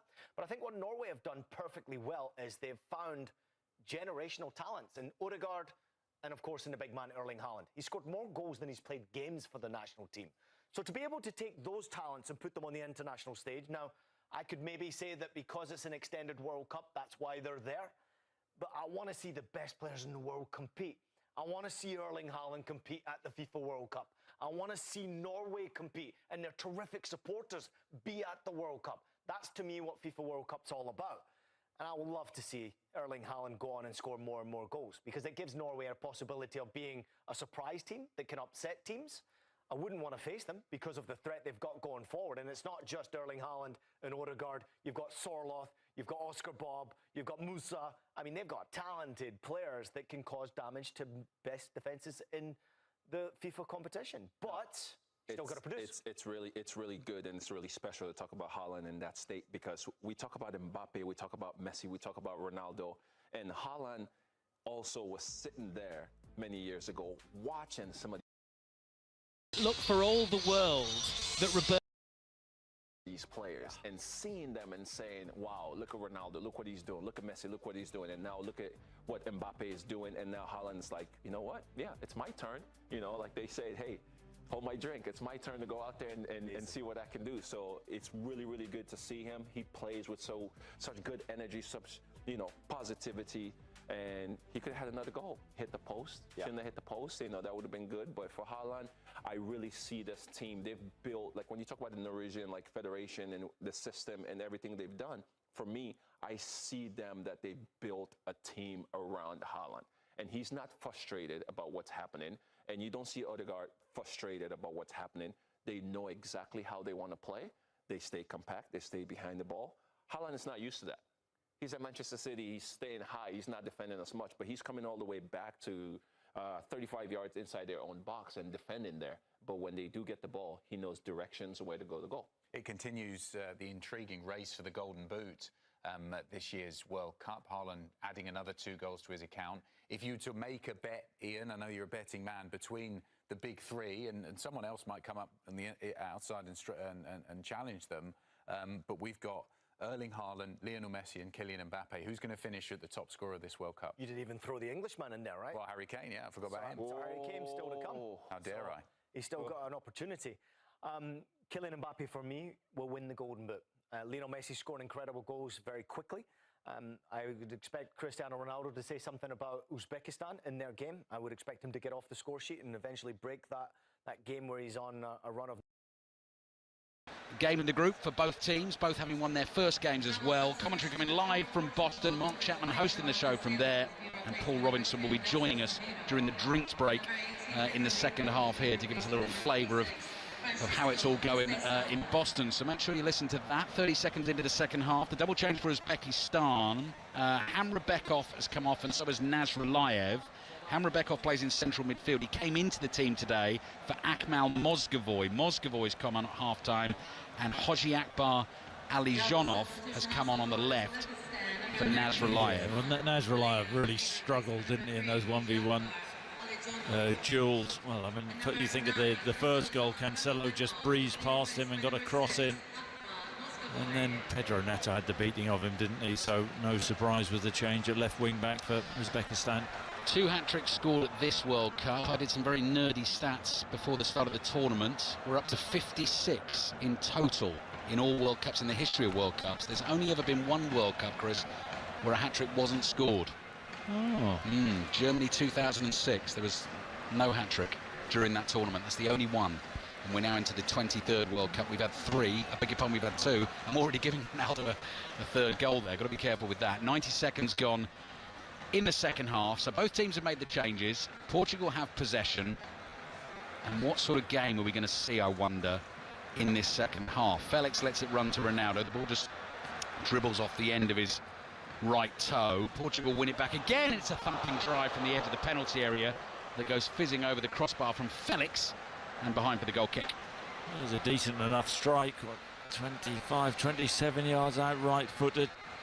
A yard over the bar. I mean, no real change of shape from Uzbekistan. Still that back five. Will defend deep and try and shunt the Portuguese players out wide and say, well, we'll try and defend crosses, but they haven't done that so well. Their last game in this group is against DR Congo, who Chris and I have seen. Saw in the 1-1 draw against Portugal. I was quite impressed with DR Congo. If they were to win that game, Chris, DR Congo, that would put them on 4 points. Only at their second ever World Cup, you imagine.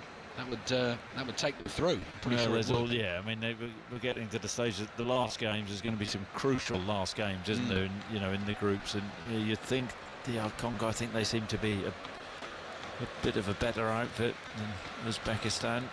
Here's Semedo on for Portugal at half-time on the right, forward to Conceição, who's an impish, tricky little dribbler for Portugal. Vitinha comes whirring forward with the ball at his feet. Neves lays it off to Semedo. And the pass is a little bit behind Semedo, who tries to lose his man, moving left and right of the ball, but he's chased by Faizalev all the way back to the goalkeeper Diogo Costa. 3 minutes gone in the second half. Listening to the World Cup on 5 Live from the BBC, available on the BBC Sounds app. That's where you'll find all the podcasts as well. Football Daily there every morning. Rick Edwards and Lloyd Griffiths presenting that from the west coast of the States. We have our Breakfast in America show you can hear on 5 Live at 1 o'clock UK time every day. I think tomorrow's, I think I'm right in saying Connor Cody will be on, Joe Hart will be on, that'll come after the England game this evening. James McFadden will be on as well, looking ahead to Scotland-Brazil, which kicks off at 11 o'clock UK time. That game is being played in Miami. Final group game for Scotland as they try to get out of the group stages at a major tournament for the first time in their history. Portugal get men around the ball inside their own half. Vitinha slightly miscontrols. Sliding challenge from Faizalev caught him, but play continues. Semedo then goes speeding away, passes to Conceição, who drops that left shoulder, rolls his pass infield to João Neves, pokes it forward to Ronaldo, tries a flick, doesn't come off. Uzbekistan win it back, and there's a foul there. Vitinha's caught his man on the halfway line. That'll be a free kick for Uzbekistan. That is the Uzbek professor, Shukurov, who's been caught there on the shin. It's actually been quite a scruffy start to the second half, as both teams being a little bit careless in possession. But Portugal is just about attitude, really, isn't it? There's a ball down the inside left channel, way too far ahead of Alijonov for him to be able to get anywhere near that. So Costa comes across to collect it. So Diogo Costa is now in goal. Semedo at right back, Ruben Dias, Renato Vega the centre-backs, Nuno Mendes at left back, scorer the second of the 3 goals Portugal have scored today. Still Vitinha and João Neves in midfield. Conceição wide on the right, João Felix on the left, and Bruno Fernandes in behind Cristiano Ronaldo. Conceição uses his body to shrug off his marker, chases that pass down the right-hand touchline. Shurmatov gets there. The goalkeeper nearly lost possession to Cristiano Ronaldo, who went in, stretched out a right leg to make the tackle. The ball has been diverted out for a throw to Uzbekistan in their right back position. That's happened twice in the game already, Chris. I don't know what their goalkeeper's doing there, dallying on the ball, and Ronaldo 15 years ago would have had a hat-trick there, wouldn't he? It's been too quick, too sharp. Nuno Mendes with the throw, looking for the run of Felix. Felix gets there. Should be able to mark that better. Yeah, but they should. I mean, there's Husanov in the end who just got there, but you can't be getting fooled by a throw-in. Oh, Husanov tries a back heel in his own penalty area. Very nearly got caught out. Got a second bite at the cherry. Gets the pass away here to Ali Zhonov, who's bringing the ball forward. Faizalayev in good space on the left-hand side. Centre forward Shomorodov is waiting in the middle. Faizalayev might go it alone. Hits the right foot shot straight at Costa, who catches it and brings it into his chest and falls on the ball in the 6-yard box. So 6.5 minutes gone second half. Portugal 3, Uzbekistan 0. Yeah, just a bit open there, and Faizalayev coming inside off that left-hand side onto his right foot and getting a shot off. Yeah, he looks to be a half-decent player. He plays his football in Turkey for Istanbul Besiktas here. Yeah, plays with the centre forward there, Shomorodov. Shomorodov, who grew up as a Chelsea fan, said it was always his dream. Oh, it might have been one of his heroes. Well, he didn't mention you, Chris. He mentioned meeting the likes of Fernando Torres and Didier Drogba was always the dream. But if he knew his Chelsea history, here's Vitinha. Down the inside left channel to Fernandes. Coming up the left-hand side is Felix, who's bundled over and fouled by the 18-year-old Karimov. So there'll be a free kick to Portugal on the left. And he once walked out as a mascot as a young kid, holding the hand of Rivaldo, the great Brazilian footballer Rivaldo, who was playing in the Uzbek League at the time back in 2008. And here he is now, Shomorodov, leading the line for Uzbekistan, who are not getting much of a look in Houston. Portugal lead 3-0. England, Ghana on the way. Whistle blows for the free kick. Clutch of the red shirt sprinkled around the edge of the Uzbekistan penalty area. Just a solid line of white shirts defending the edge of the box. Mendes' free kick into the far post, beats everyone and goes behind for the goal kick. I was looking actually, Chris, this morning at the table for the best third-place team. So we're nearly through the second games in each group. And as it stands, Scotland on their 3 points are currently the second out of the best third-place teams. It's only Sweden who are above them, I think, on goals scored, and they are also on 3 points. So it looks good for Scotland at the moment, but obviously everyone has different opposition to play. Scotland have got Brazil to play tomorrow, so still nothing certain in terms of going through, but 8 of the best third-place teams in the 12 groups will go through. Goalkeeper Costa has to get there quickly for Portugal, smashes the ball away with his right foot out to the left, and the game's got a bit of a sort of sleepy Sunday afternoon feel to it at the moment, hasn't it? It has. I think if you offer both managers to end the game now, that they would. Portugal haven't played with that same intensity as they did in the first quarter of this match. Cristiano Ronaldo might be sniffing out the chances. Vitinha was having his shirt tugged. That's got a referee. Got to be a yellow card, that. Shirt tug in the middle of the park from Moscovoy. I mean, Ronaldo was lurking on the edge of the box and could easily have been played in there. Ali Zhonov brings it forward, plays it to the left-hand side to Faizalayev. Corner of the Portuguese penalty area. Back it comes to Shukarov. Dummies the shot onto the left peg. Hits it low. Costa's got it covered. It skids wide of the goal and it goes behind for the goal kick. Chris Sutton. And quite rightly, the Portuguese players furious. I mean, I've enjoyed the refereeing at this tournament where they have let a lot go, but I mean that was a ridiculous decision. And Shukarov getting a shot off not too far away, took a little deflection, and now Portugal have a corner to defend. Yeah, took a nick on the way through, because I don't think Costa got the touch, the goalkeeper. He went sprawling to his left just to make sure it didn't find its way into the bottom corner. I think he knew it was going wide. Uzbekistan complaining about push and shove in the penalty area. Yeah, Shukarov in there. Shukarov, whatever. You say Shukarov, I say Shukarov. Yeah, well, Houston. Felix isn't even looking at the ball. No. Off the ball shenanigans in the penalty area in Houston. Corner then for Uzbekistan. They're trailing 3-0. Can they find themselves a goal? They will take it short to Karimov. Karimov takes a touch.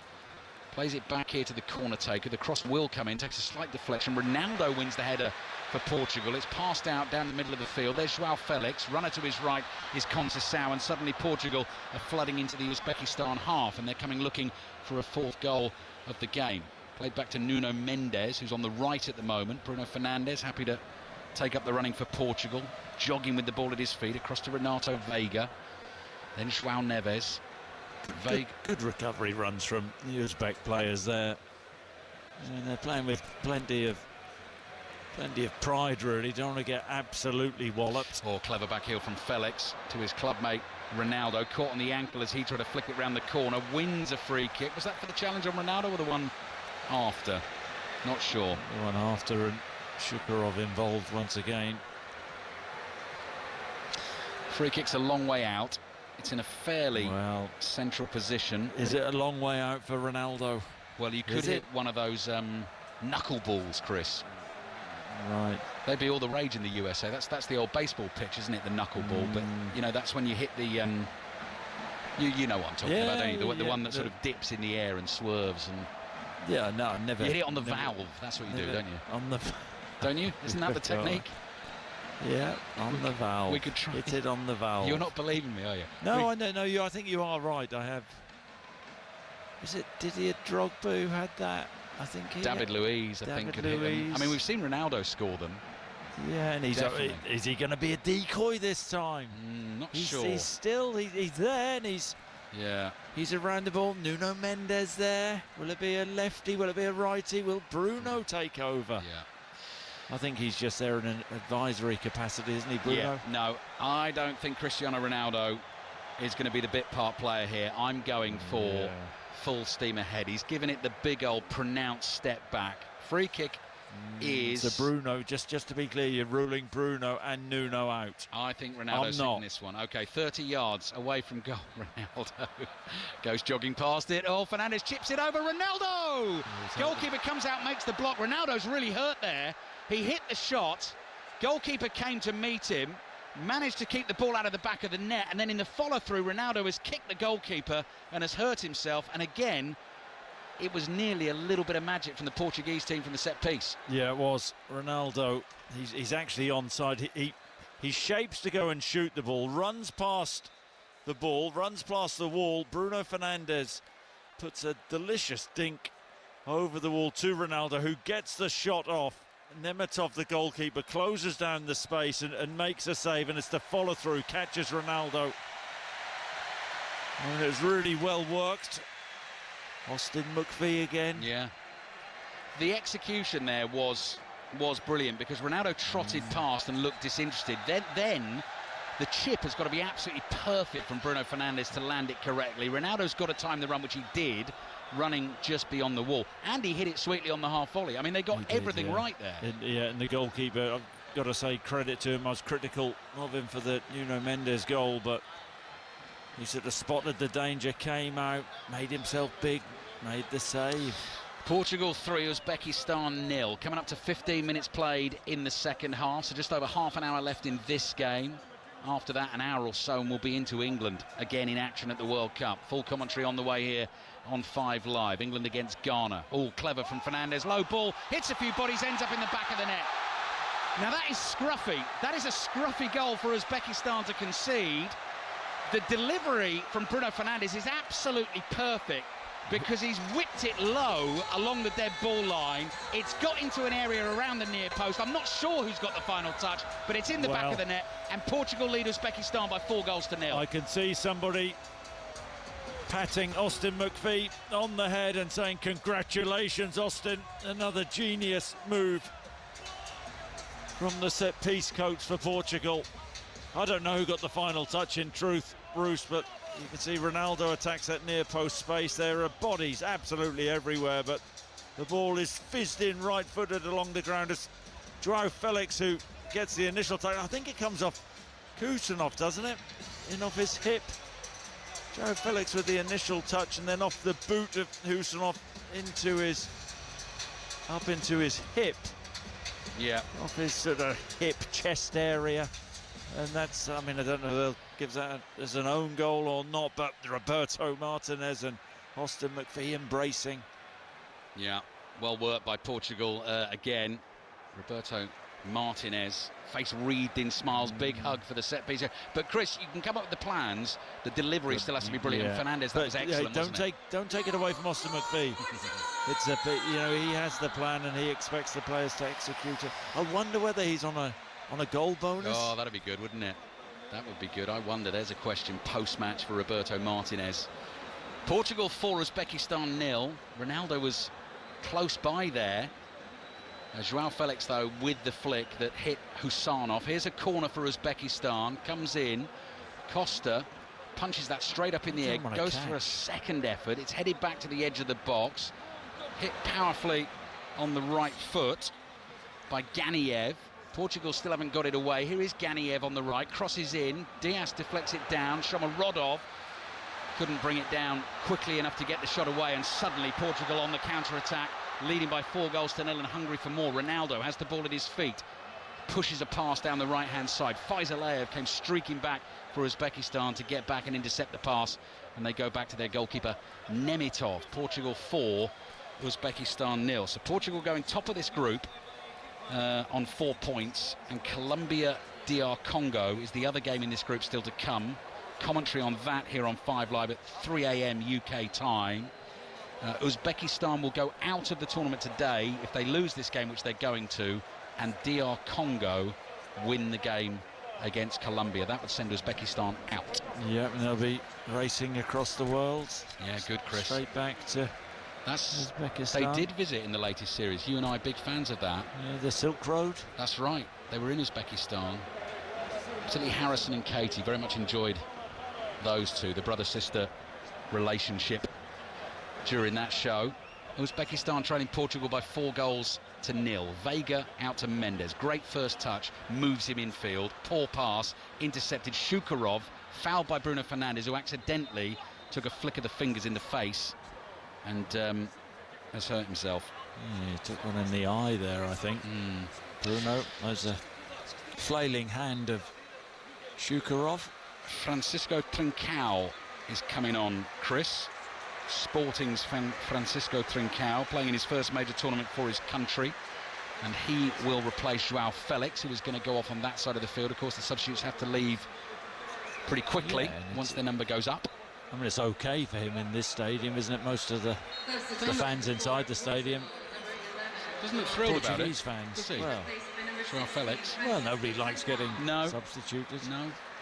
Squad game, though, at this tournament, Chris. I was really struck yesterday, actually, inside the Dallas Stadium. Argentina, the first time they came out into that stadium packed full of their fans, as a squad with the orange bibs on, opposition Austria were already out warming up. They didn't come out in dribs and drabs. They came out as 26 players. I know you're laughing at me there, but I think that sends a message. And I think they waited, and they knew the noise that was going to get. Not just about one man. Conceição on the dribble for Portugal. João Neves. And what happened in that game?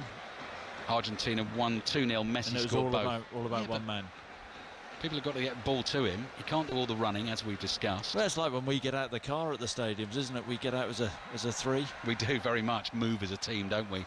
You help with the luggage occasionally, chip in with that. Vega's ball back into his own half. Ruben Diaz goes scampering back. We're about 4 minutes away from the drinks break here. We'll take you to Boston during the drinks break. Speak to former England goalkeeper Paul Robinson, who'll be alongside John Murray for commentary of England-Ghana. You can watch it on BBC television this evening, and you can do both as well via the iPlayer. Listen to our commentary with the television pictures. Here's the cross, comes in from Conceição. That ball is headed away, only as far as Vega. Nods it down and back it comes to Vitinha. Portugal are toying with Uzbekistan here.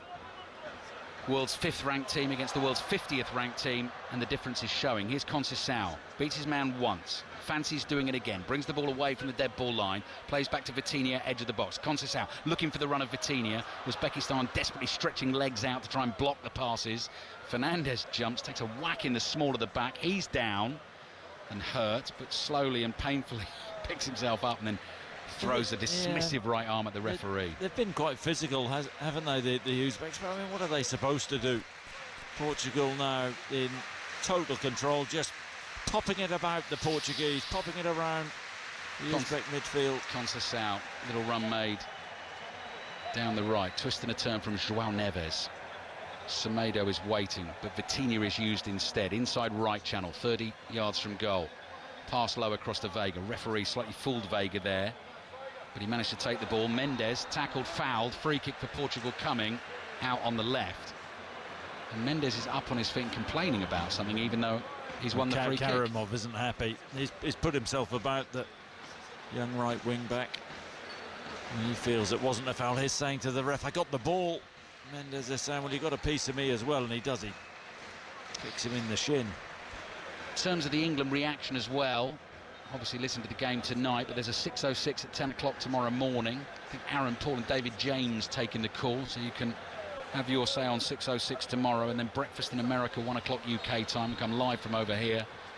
Connor Cody, Joe Hart, James McFadden, some of the guests. Mendes free kick, whipped in, headed away by Abdullayev. Fernandes tries to glance ahead to Nuno Mendes. Poor pass back towards the Manchester United man. Shomorodov, the centre forward, inside his own half. Keeps the ball for Uzbekistan. Feeds it out to the right-hand side. Very meaty first touch on that ball to try and knock it past Nuno Mendes from Karimov, and it goes all the way out for a goal kick to Portugal, who lead Uzbekistan by 4-0. Yeah, I mentioned Shomorodov earlier. I've got to say, I think he's a really decent footballer. Good touch, holds the ball in well. Good awareness of what's in and around him. He's a cut above a lot of the other players in the team, and that's the problem for Fabio Cannavaro. It's shown. Should be said, Uzbekistan playing in their first ever World Cup, came through Asian qualifying, finished second behind their group in Iran, but would have qualified if it was a 32-team World Cup. So in terms of people sort of complaining about the tournament getting bigger and some of the quality of the teams not being good enough, Iran would have been at this World Cup if it was 32 teams. Veiga has made a block on the halfway line, and that is Ganiev, who's gone down holding his face. Yellow card for Renato Veiga. Free kick for Uzbekistan. And that drinks break will be coming very shortly, so we'll be taking you to Boston very shortly to get more of a sneak preview ahead of England against Ghana. Physically, they've actually competed pretty well. Here we go, another drinks break. Drinks time. We get a break here, Chris. We are able to go straight to Boston and not only speak to Paul Robinson. Mark Chapman is in the USA. Welcome to the USA, Mark Chapman. How are you? Thank you very much, Ali. I'm very well, thank you. I'm very well, and I am seriously impressed by this stadium here at Foxborough, the home of the New England Patriots. It is an impressive venue. 3 tiers, no covering whatsoever. It has a very old school feel to it, aside from the huge big screens at either end of this stadium. Paul Robinson, former England goalkeeper, alongside me. It is some venue, isn't it? It's absolutely stunning. They just forgot to put a roof on it, didn't they? I mean, it's brilliant. I mean, as far as stadiums go and arenas and events, they certainly know how to do it in America.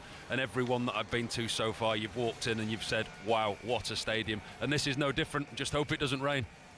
They couldn't have asked, though, the players for better conditions to play in. I mean, there is very little breeze. It is a lovely temperature. The skies are grey. The earlier rain will make the pitch fast and zippy, but if the rain holds off, they've got perfect conditions. And do you know what? There's a lot made out of the conditions here, and we talk about the arenas that are inside. And Boston here, it's actually going to be 28 degrees and bright sunshine tomorrow. So for the last 2 days, this weather for preparation for England in training yesterday, and the weather for them to play in, they've been very lucky the way it is. And it's very simple, isn't it? Win this, and then that makes Panama at the weekend comfortable. Yeah, I think so, and I think Thomas Tuchel will be all about momentum in this tournament. We saw the way that they approached the first game, playing to their strengths, going forward on the front foot, and I think he'll ask the same of his team today. He'll want to go and win this game and ensure qualification, and I actually think he'll change the team for the next game if that is the case, but he'll want to win that as well. Okay, thank you very much for the time being. Let's head back to Houston, one of the lowest points of my career, that being used as a filler for Sutton and Bruce Ball, but there we are.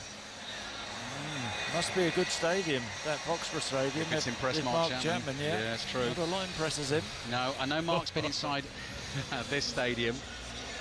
2017, the miracle comeback by Tom Brady's New England Patriots when they won the Super Bowl. 28-3 down they were against the Atlanta Falcons. Mark was presenting here that day. Greatest comeback in Super Bowl history. It was also, Chris, the scene of, in the Super Bowl 2004, the rather unfortunate Janet Jackson wardrobe malfunction. Go on. Well, and I won't say too much more on that. A piece of clothing was removed. Part of her body was revealed. They said afterwards it was clearly an accident, and it was all a bit embarrassing during the halftime show. There's going to be a halftime show at this year's World Cup, the first time during the World Cup final. What do you mean? Well, entertainment. There's always a halftime show, isn't there? Yeah. No, but on the pitch, as in singing and dancing music. Yeah, but is that new? Is that? It is, isn't it? At the World Cup, I mean, the Super Bowl always has it. I mean, like a proper concert, you know. We don't, what, a 15-minute concert? Well, it could go longer, Chris. That's the concern. No, it could. It could. 20 minutes to go in this game. That's not football, Bruce, is it? I knew you'd say that. Mark Chapman, Paul Robinson, John Murray waiting for us in Boston for full commentary of England against Ghana. John Murray will bring us the team news as soon as he gets it. Antoine Semenyo, of course, up against England in that game. It's one member of the opposition. We're back underway here. So Portugal leading Uzbekistan 4-0. And this the game. So we saw Lionel Messi yesterday become the record goal scorer in the history of the World Cup. Today, we've seen Cristiano Ronaldo become the only man, first man, to score in 6 different World Cups, which is also an astonishing achievement. Semedo. Do you think he can go one more? Another World Ronaldo? Cup on home turf at the age of 45, Chris. Well, Guillaume Balaguer said about Messi doing it. I'm not so sure, little Messi. Could Ronaldo play sweeper, do you think? You drop him back a bit and sort of control operations? Don't think he'd want that position, would he? No. Here he goes. Might be the hat-trick on here if they can find him. Making ground in the middle. Nuno Mendes has the ball on the left-hand side. Ronaldo makes the run, hits the shot at the near post, and it goes behind for a goal kick, says the referee. He was just trying to turn that in on the angle, and he couldn't quite do it. Chris Sutton. I think they pinched the ball in midfield, Portugal. Trincao could have just slipped the ball through to Ronaldo, who would have been 1v1. Took an extra touch, went wide to Nuno Mendes, and then the movement from Ronaldo, reverse movement, takes a defender back to attack the space. And he's left-footed. The shot comes, or goes wide, doesn't it? Uzbekistan's prodigy Faizalayev is off. Igor Sergeyev is on. 32-year-old who plays his club football in Iran. He's given the ball away, the goalkeeper again. Ronaldo, possibly a chance here. Trying to bring it down. Falls for him. Oh, keeper saves low to his right-hand side. Very close to the hat-trick. Bruno Fernandes gets onto the loose ball for Portugal. Receives it again from Vitinha. Thinks about delivering the cross. Might hit the shot this time, running across the face of the area. Looks for the 1-2. Edge of the box. Trincao couldn't get the pass back to him. Long it goes from Uzbekistan, and Shomurodov full of running here with Ruben Dias. Dias goes down, and the free kick is given to Portugal, and you can hear the groan from Chris. So, Fabio Cannavaro making the change in goal today. He's been a nightmare, though, hasn't he, Nemetov? Apparently he's good with his feet. Well, good with his feet. I mean, he's given the ball away to Ronaldo there. Conceição dribbling infield has lost the ball. Portugal lead Uzbekistan 4-0. They're going top of Group K. Should have kept the experienced Uranov in goal rather than you're not required. Yusupov. Was it Yusupov? Yusupov, yeah. I wouldn't put Uranov in goal. He's an outfield player. Well, he was an off. He's experienced, though. Yeah. Yeah, no, you're right, Chris. That's my writing. Yeah. Yusupov, you're not required. No. Yusupov. The Luis Diaz goal for Colombia. He was a bit weak with the right hand on that one. I wonder whether that's why Cannavaro made the change. But there's the Group K table. Yeah, Portugal going top on 4 points. 3 in the morning UK time. It's Colombia against DR Congo. Winners of this group will face a third-place team. Runners-up in this group will play the runners-up in the England group. Portugal 4, Uzbekistan 0. Plenty more on England to come. Portugal playing back into their own half here. Ruben Diaz. Next time the ball goes out of play, we will take you live to Boston, because I know John Murray has the team news for us. Portugal waiting to make a change. They've won a free kick. Let's bring in John. What's the team news? Yeah, confirmation that Thomas Tuchel makes 2 changes, with Gay and Spence coming in for Stones and O'Reilly. So changed 2 of his back 4. So the team is Pickford in goal, James, Konza, Gay and Spence. So Spence at left back, then Anderson, Rice, Madueke, Bellingham, Gordon and Kane. So a 50th cap for Bellingham, number 116 for Kane. And 4 changes for Ghana after their win against Panama. Asari plays in goal with Atizigi injured, although he is on the bench. Sebo, Iñaki Williams also come in, and Thomas Partey starts, having been denied entry to Canada, back with the squad. He starts. OK, thank you, John. Paul Robinson, former England goalkeeper, alongside John. Mark Chapman presenting live from the stadium in Boston. Game kicks off 9 o'clock UK time, 6:06 tomorrow. We will be taking your calls on whatever happens this evening. 10 o'clock tomorrow morning on 5 Live and BBC Sounds. Attendance has got up on the big screen. Just under 69,000, 68,777. Bernardo Silva's come on for Portugal to win his 111th cap for his country. He has come on for João Neves. Yeah, just slotting in that central midfield area. Bernardo Silva can play so many different roles, can't he? Doesn't have the legs which he once did have, but still has that wonderful imagination and weight of pass, footballing brain. Just going to send you a picture, show you a picture there, Chris. I'm going to attempt to describe in a second, of Mark Chapman and Paul Robinson in the FIFA raincoat at the Boston Stadium, looking a little ridiculous, I would have to say. Here's Bernardo Silva on the turn for Portugal inside the Uzbekistan half. I think they're coats that are meant to be worn with a sort of see-through visor at the front, which comes down like a peak of a cap, keeps the rain off. Not wearing it properly, are they? Yeah. Mark doesn't look that impressed. Shomurodov bringing it forward for Uzbekistan. The centre forward passes to his right-hand side. Can Uzbekistan find themselves a goal? Karimov on the right, just outside the Portuguese penalty area. Chipped into Shomurodov, brings it down, hits the shot on the half volley, high and wide and behind for a goal kick to Portugal. Yeah, the Uzbek leading scorer there. Led the line well. Actually, good first touch with his left foot, the ball just sitting, waiting to be struck on the half volley with his right foot. He gets underneath it a little bit.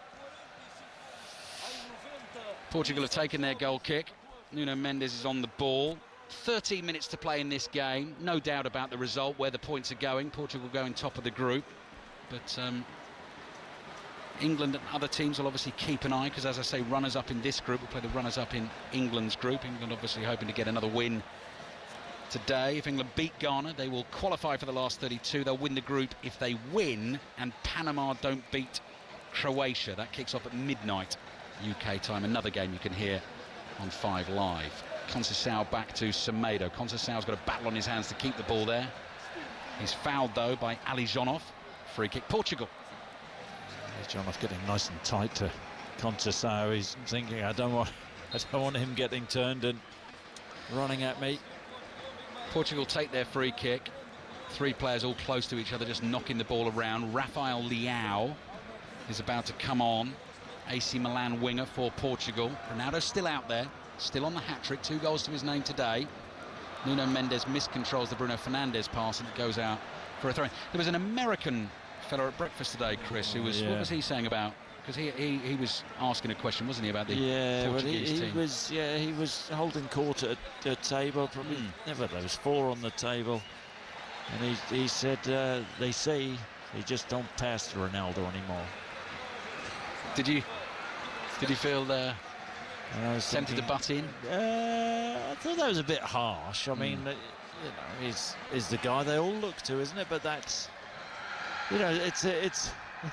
I mean, you described it as a bit of a circus. It is, isn't it? This whole. It always is. Stuff surrounding Ronaldo, all the shirts you see. You don't see any other player's name on the jersey. It's just Ronaldo, and you know, the Portuguese fans adore him, but he is getting on a bit, isn't he? Vitinha with the outside of his right foot back to Ruben Diaz. Diaz plays a 1-2. That is Trincao. Vitinha's ball, looking for Conceição, leaps in the air, tries to bring it down. Ali Zhonov wins that battle, up towards Shomorodov. Brilliant.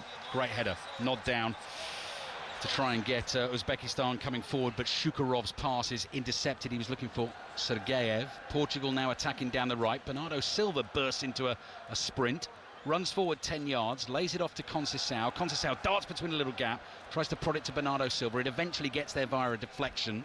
Semedo's pass to Trincao, back to Vitinha.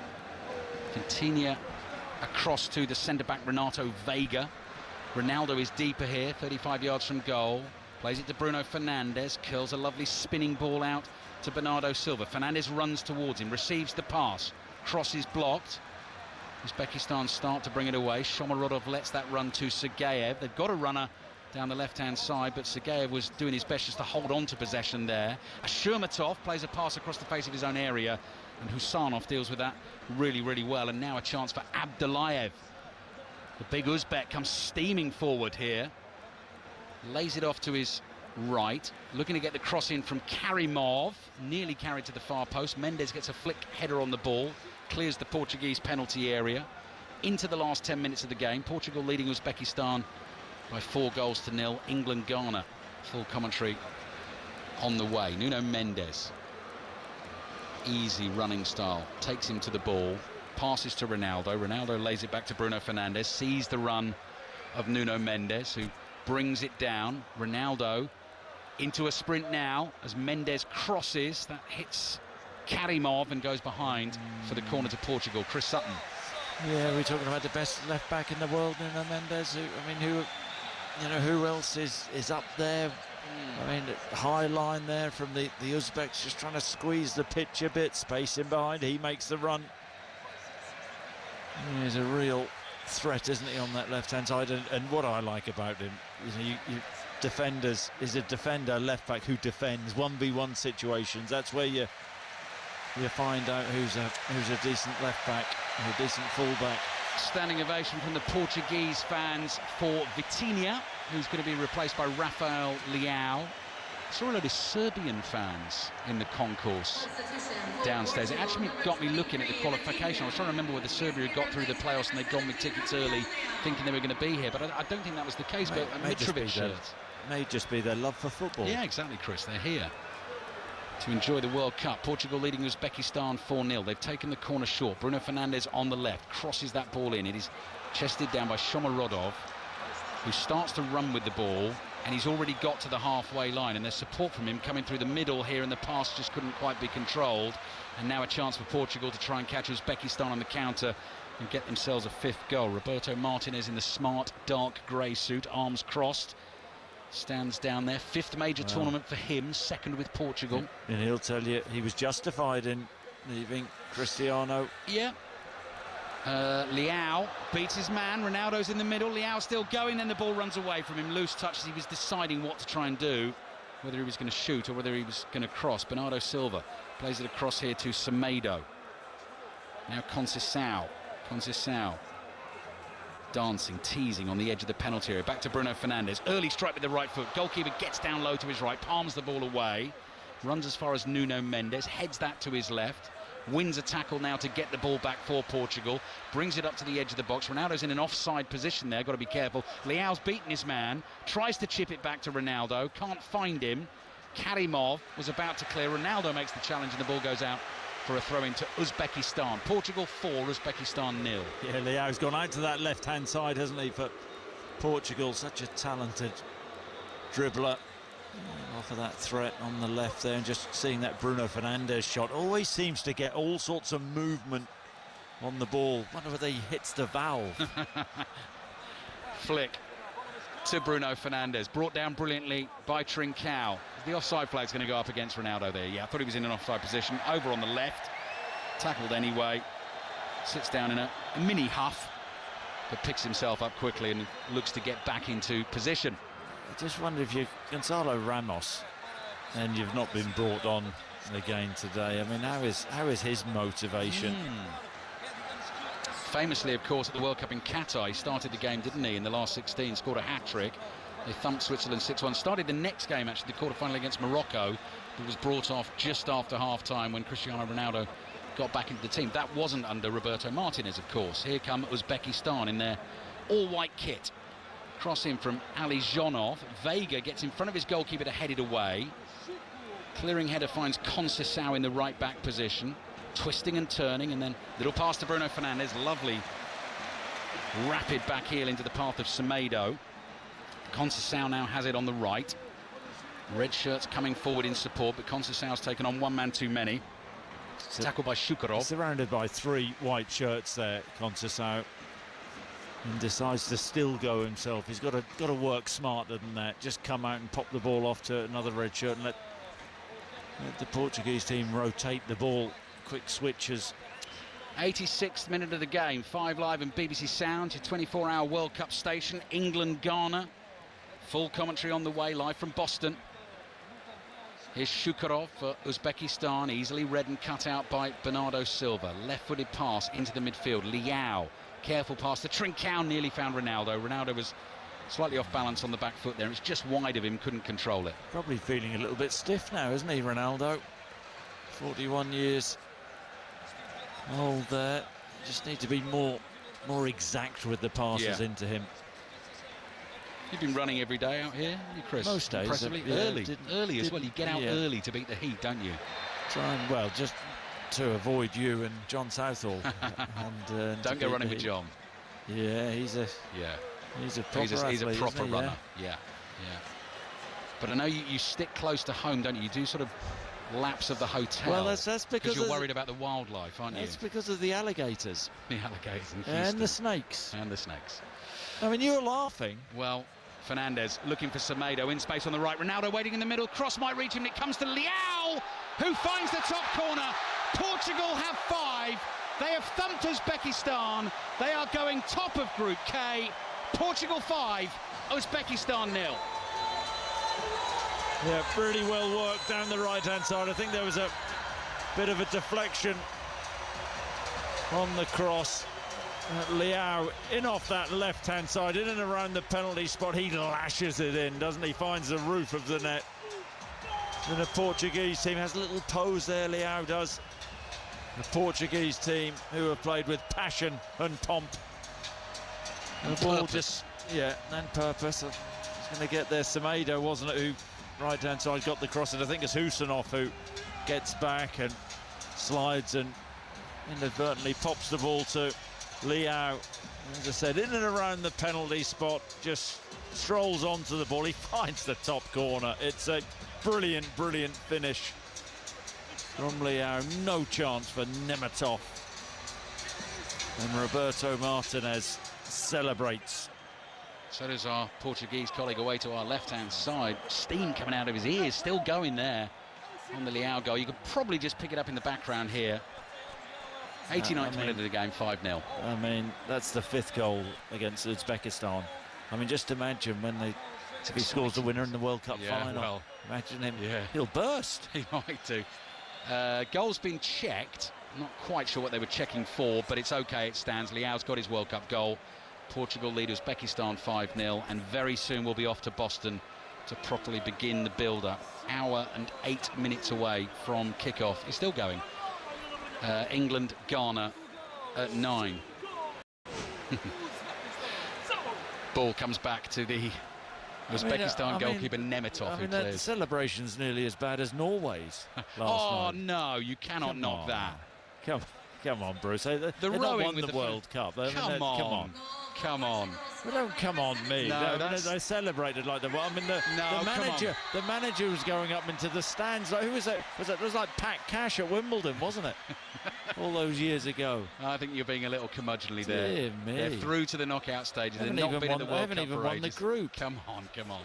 That was a brilliant sight, that, all in the bright red shirts. I think that's one of my favourite shirts of the tournament, actually, the fans were wearing. Cut back here from Semedo. Oh, it's just over Ronaldo's head. He was up early, and he was up very high. He still got the leap, and he was looking to possibly try and power in the header. But no, the synchronised rowing to the drum beat, I very much enjoy. Bruno Fernandes. I like it when the fans do it, but players getting a bit overexcited. No?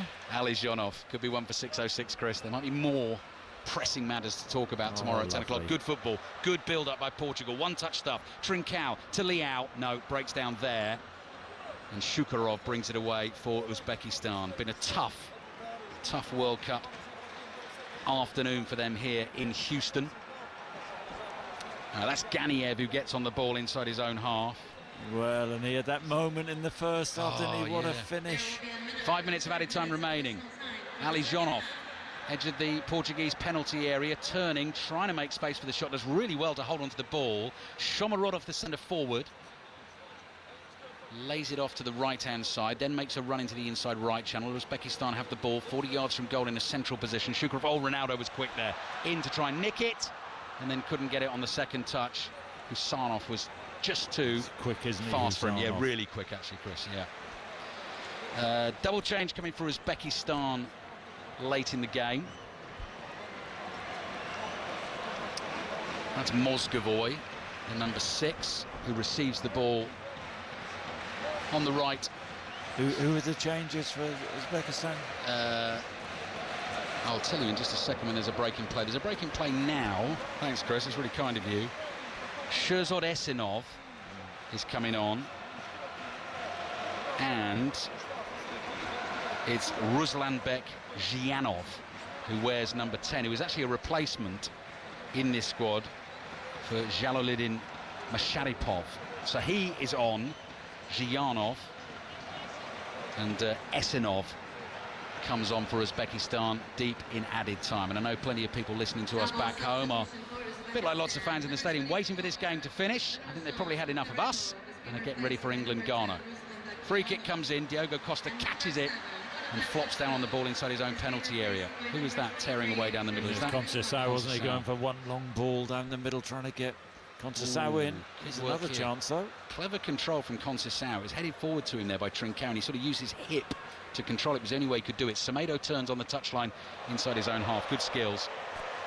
A few flicks and tricks coming out late on here. Bruno Fernandes delays a pass. Good disguise on that. Bernardo Silva plays a 1-2 with Semedo. So we've had 2 for Ronaldo, 1 for Nuno Mendes. Rafael Leao has scored in the Husanov own goal.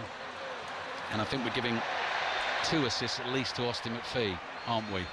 Set-piece coach for Portugal. You know, don't knock that. I'm not. Set-piece coaches, big part of the game. That could be the difference. Austin McPhee could be the difference between Portugal winning the World Cup or not quite getting there. Portugal have never won the World Cup.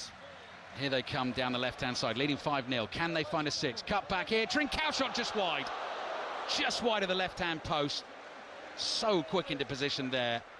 Opened Uzbekistan up, but couldn't find the 6th goal. Nuno Mendes again, he just hasn't stopped, has he? He is absolutely relentless down the left there, crossing the ball in. And Trincão just wide of the right, or left-hand post, sorry. 2 minutes to go in the game. Offside flag up against Uzbekistan. As soon as the full-time whistle blows here, Chris, we are going to get straight to Boston. Let me ask you this. Portugal's last game is against Colombia in Miami. We've seen them twice. What can we learn from this game?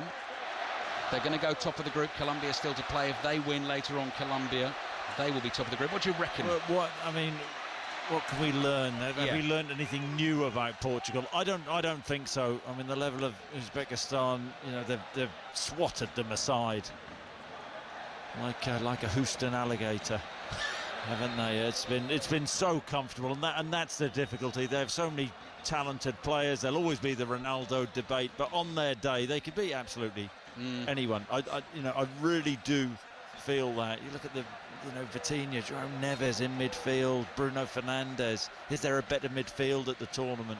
Long throw from Leao right across the pitch here to Semedo. We're in the closing stages, last minute of the game in Houston. Straight to Boston after this. Mark Chapman and the team waiting to bring you full coverage of England against Ghana, which you can also watch on BBC television. Conceição, ball at his feet inside the penalty area. Cutback comes into the near post. Semedo was trying to smuggle that across the line. Ronaldo chasing the ball furiously. Oh, that's a foul. A naughty one there from Ronaldo at the end of the game. Booked for that, but it was a bit of a swipe, wasn't it? A little kick. But you don't book Ronaldo. You don't send Messi off, do you? Pass up the middle of the pitch for Uzbekistan. They might get the last possession of the game unless they give it away like they've done there. Brilliant flick from Leao. Nuno Mendes into the penalty. Finds Ronaldo on the stretch. It's wide. He was just half a yard behind the ball, wouldn't have counted. The offside flag was up. He was stretching, desperate to try and get the contact to knock it in the bottom corner. That would have been some finish to this game if he managed to get himself a World Cup hat-trick. Last minute here, Ali Jonov. He's tackled on the halfway line. The referee blows the full-time whistle, and Portugal go top of Group K. They have thumped Uzbekistan. In the process, Cristiano Ronaldo has his first 2 goals of the tournament, and he has become the first man to score in 6 different World Cups. Too good for Uzbekistan this afternoon. Cristiano Ronaldo walks towards the halfway line. The camera obviously picks up on him. He shouts something down the lens. Did he? Saying I'm back. Did he? Did he? Didn't know he'd ever gone away. Portugal top of the group. We'll see what Colombia do. They have the talent, as you say, Chris. Let's as Ronaldo. I mean, Ronaldo hasn't silenced his critics or proved anyone wrong. Get him in the positions, he scores the goals. Yeah, but I mean, it was really comfortable from Portugal. It was about attitude in the early part of the game. They came out, they set the stall out, they really pushed Uzbekistan back, and they were under pressure going into it. Problem today, they absolutely swatted the Uzbeks aside. So 3 big points. You mentioned top of the group, and now you're in a pretty good place. Yeah, good place. Portugal 4 points in the group. Uzbekistan will go out. Erling Haaland's record. I mean, he's scored more goals than he's played games. And if you go through his club career, what he's done all the way back to Molde, all the way to Austrian football, into German football, into the Premier League, the guy scores goals at a goal per game average. That, as you know, Kai. No, yeah. For me, that's freaky. For me, it's to see that the fact that, like what you're saying, and I expect him to score more goals in this World Cup, right? But how far would Norway go? If he's going to win the Golden Boot, I know it's before the quarterfinals and the finals, he can get all those goals. But if Norway doesn't go as far and he gets to sit there and watch the rest of, so let's say he wins the Golden Boot and he has to sit there and watch the rest of the guy goes, I don't think he's going to be happy about that. I'm intrigued, though, the next game against France. That's going to be a big one, because you've got Mbappe going up against Erling Haaland. Do they both need to play this game? And certainly Erling Haaland will need to. Will Kylian Mbappe want to play this game? Will they rotate? Will it be, obviously, preparation for the knockout stages for France? I think you'll start to find out where the bracket sits. But this was a big win for Norwegian football, full stop. Fabulous to see. They're producing some talented players. And I don't think any nation wants to face them, because they do have world-class talent in their ranks. And their fans deserve it. I mean, when you travel with fans like that, and you know, you can see around the subways, which is not far away from here.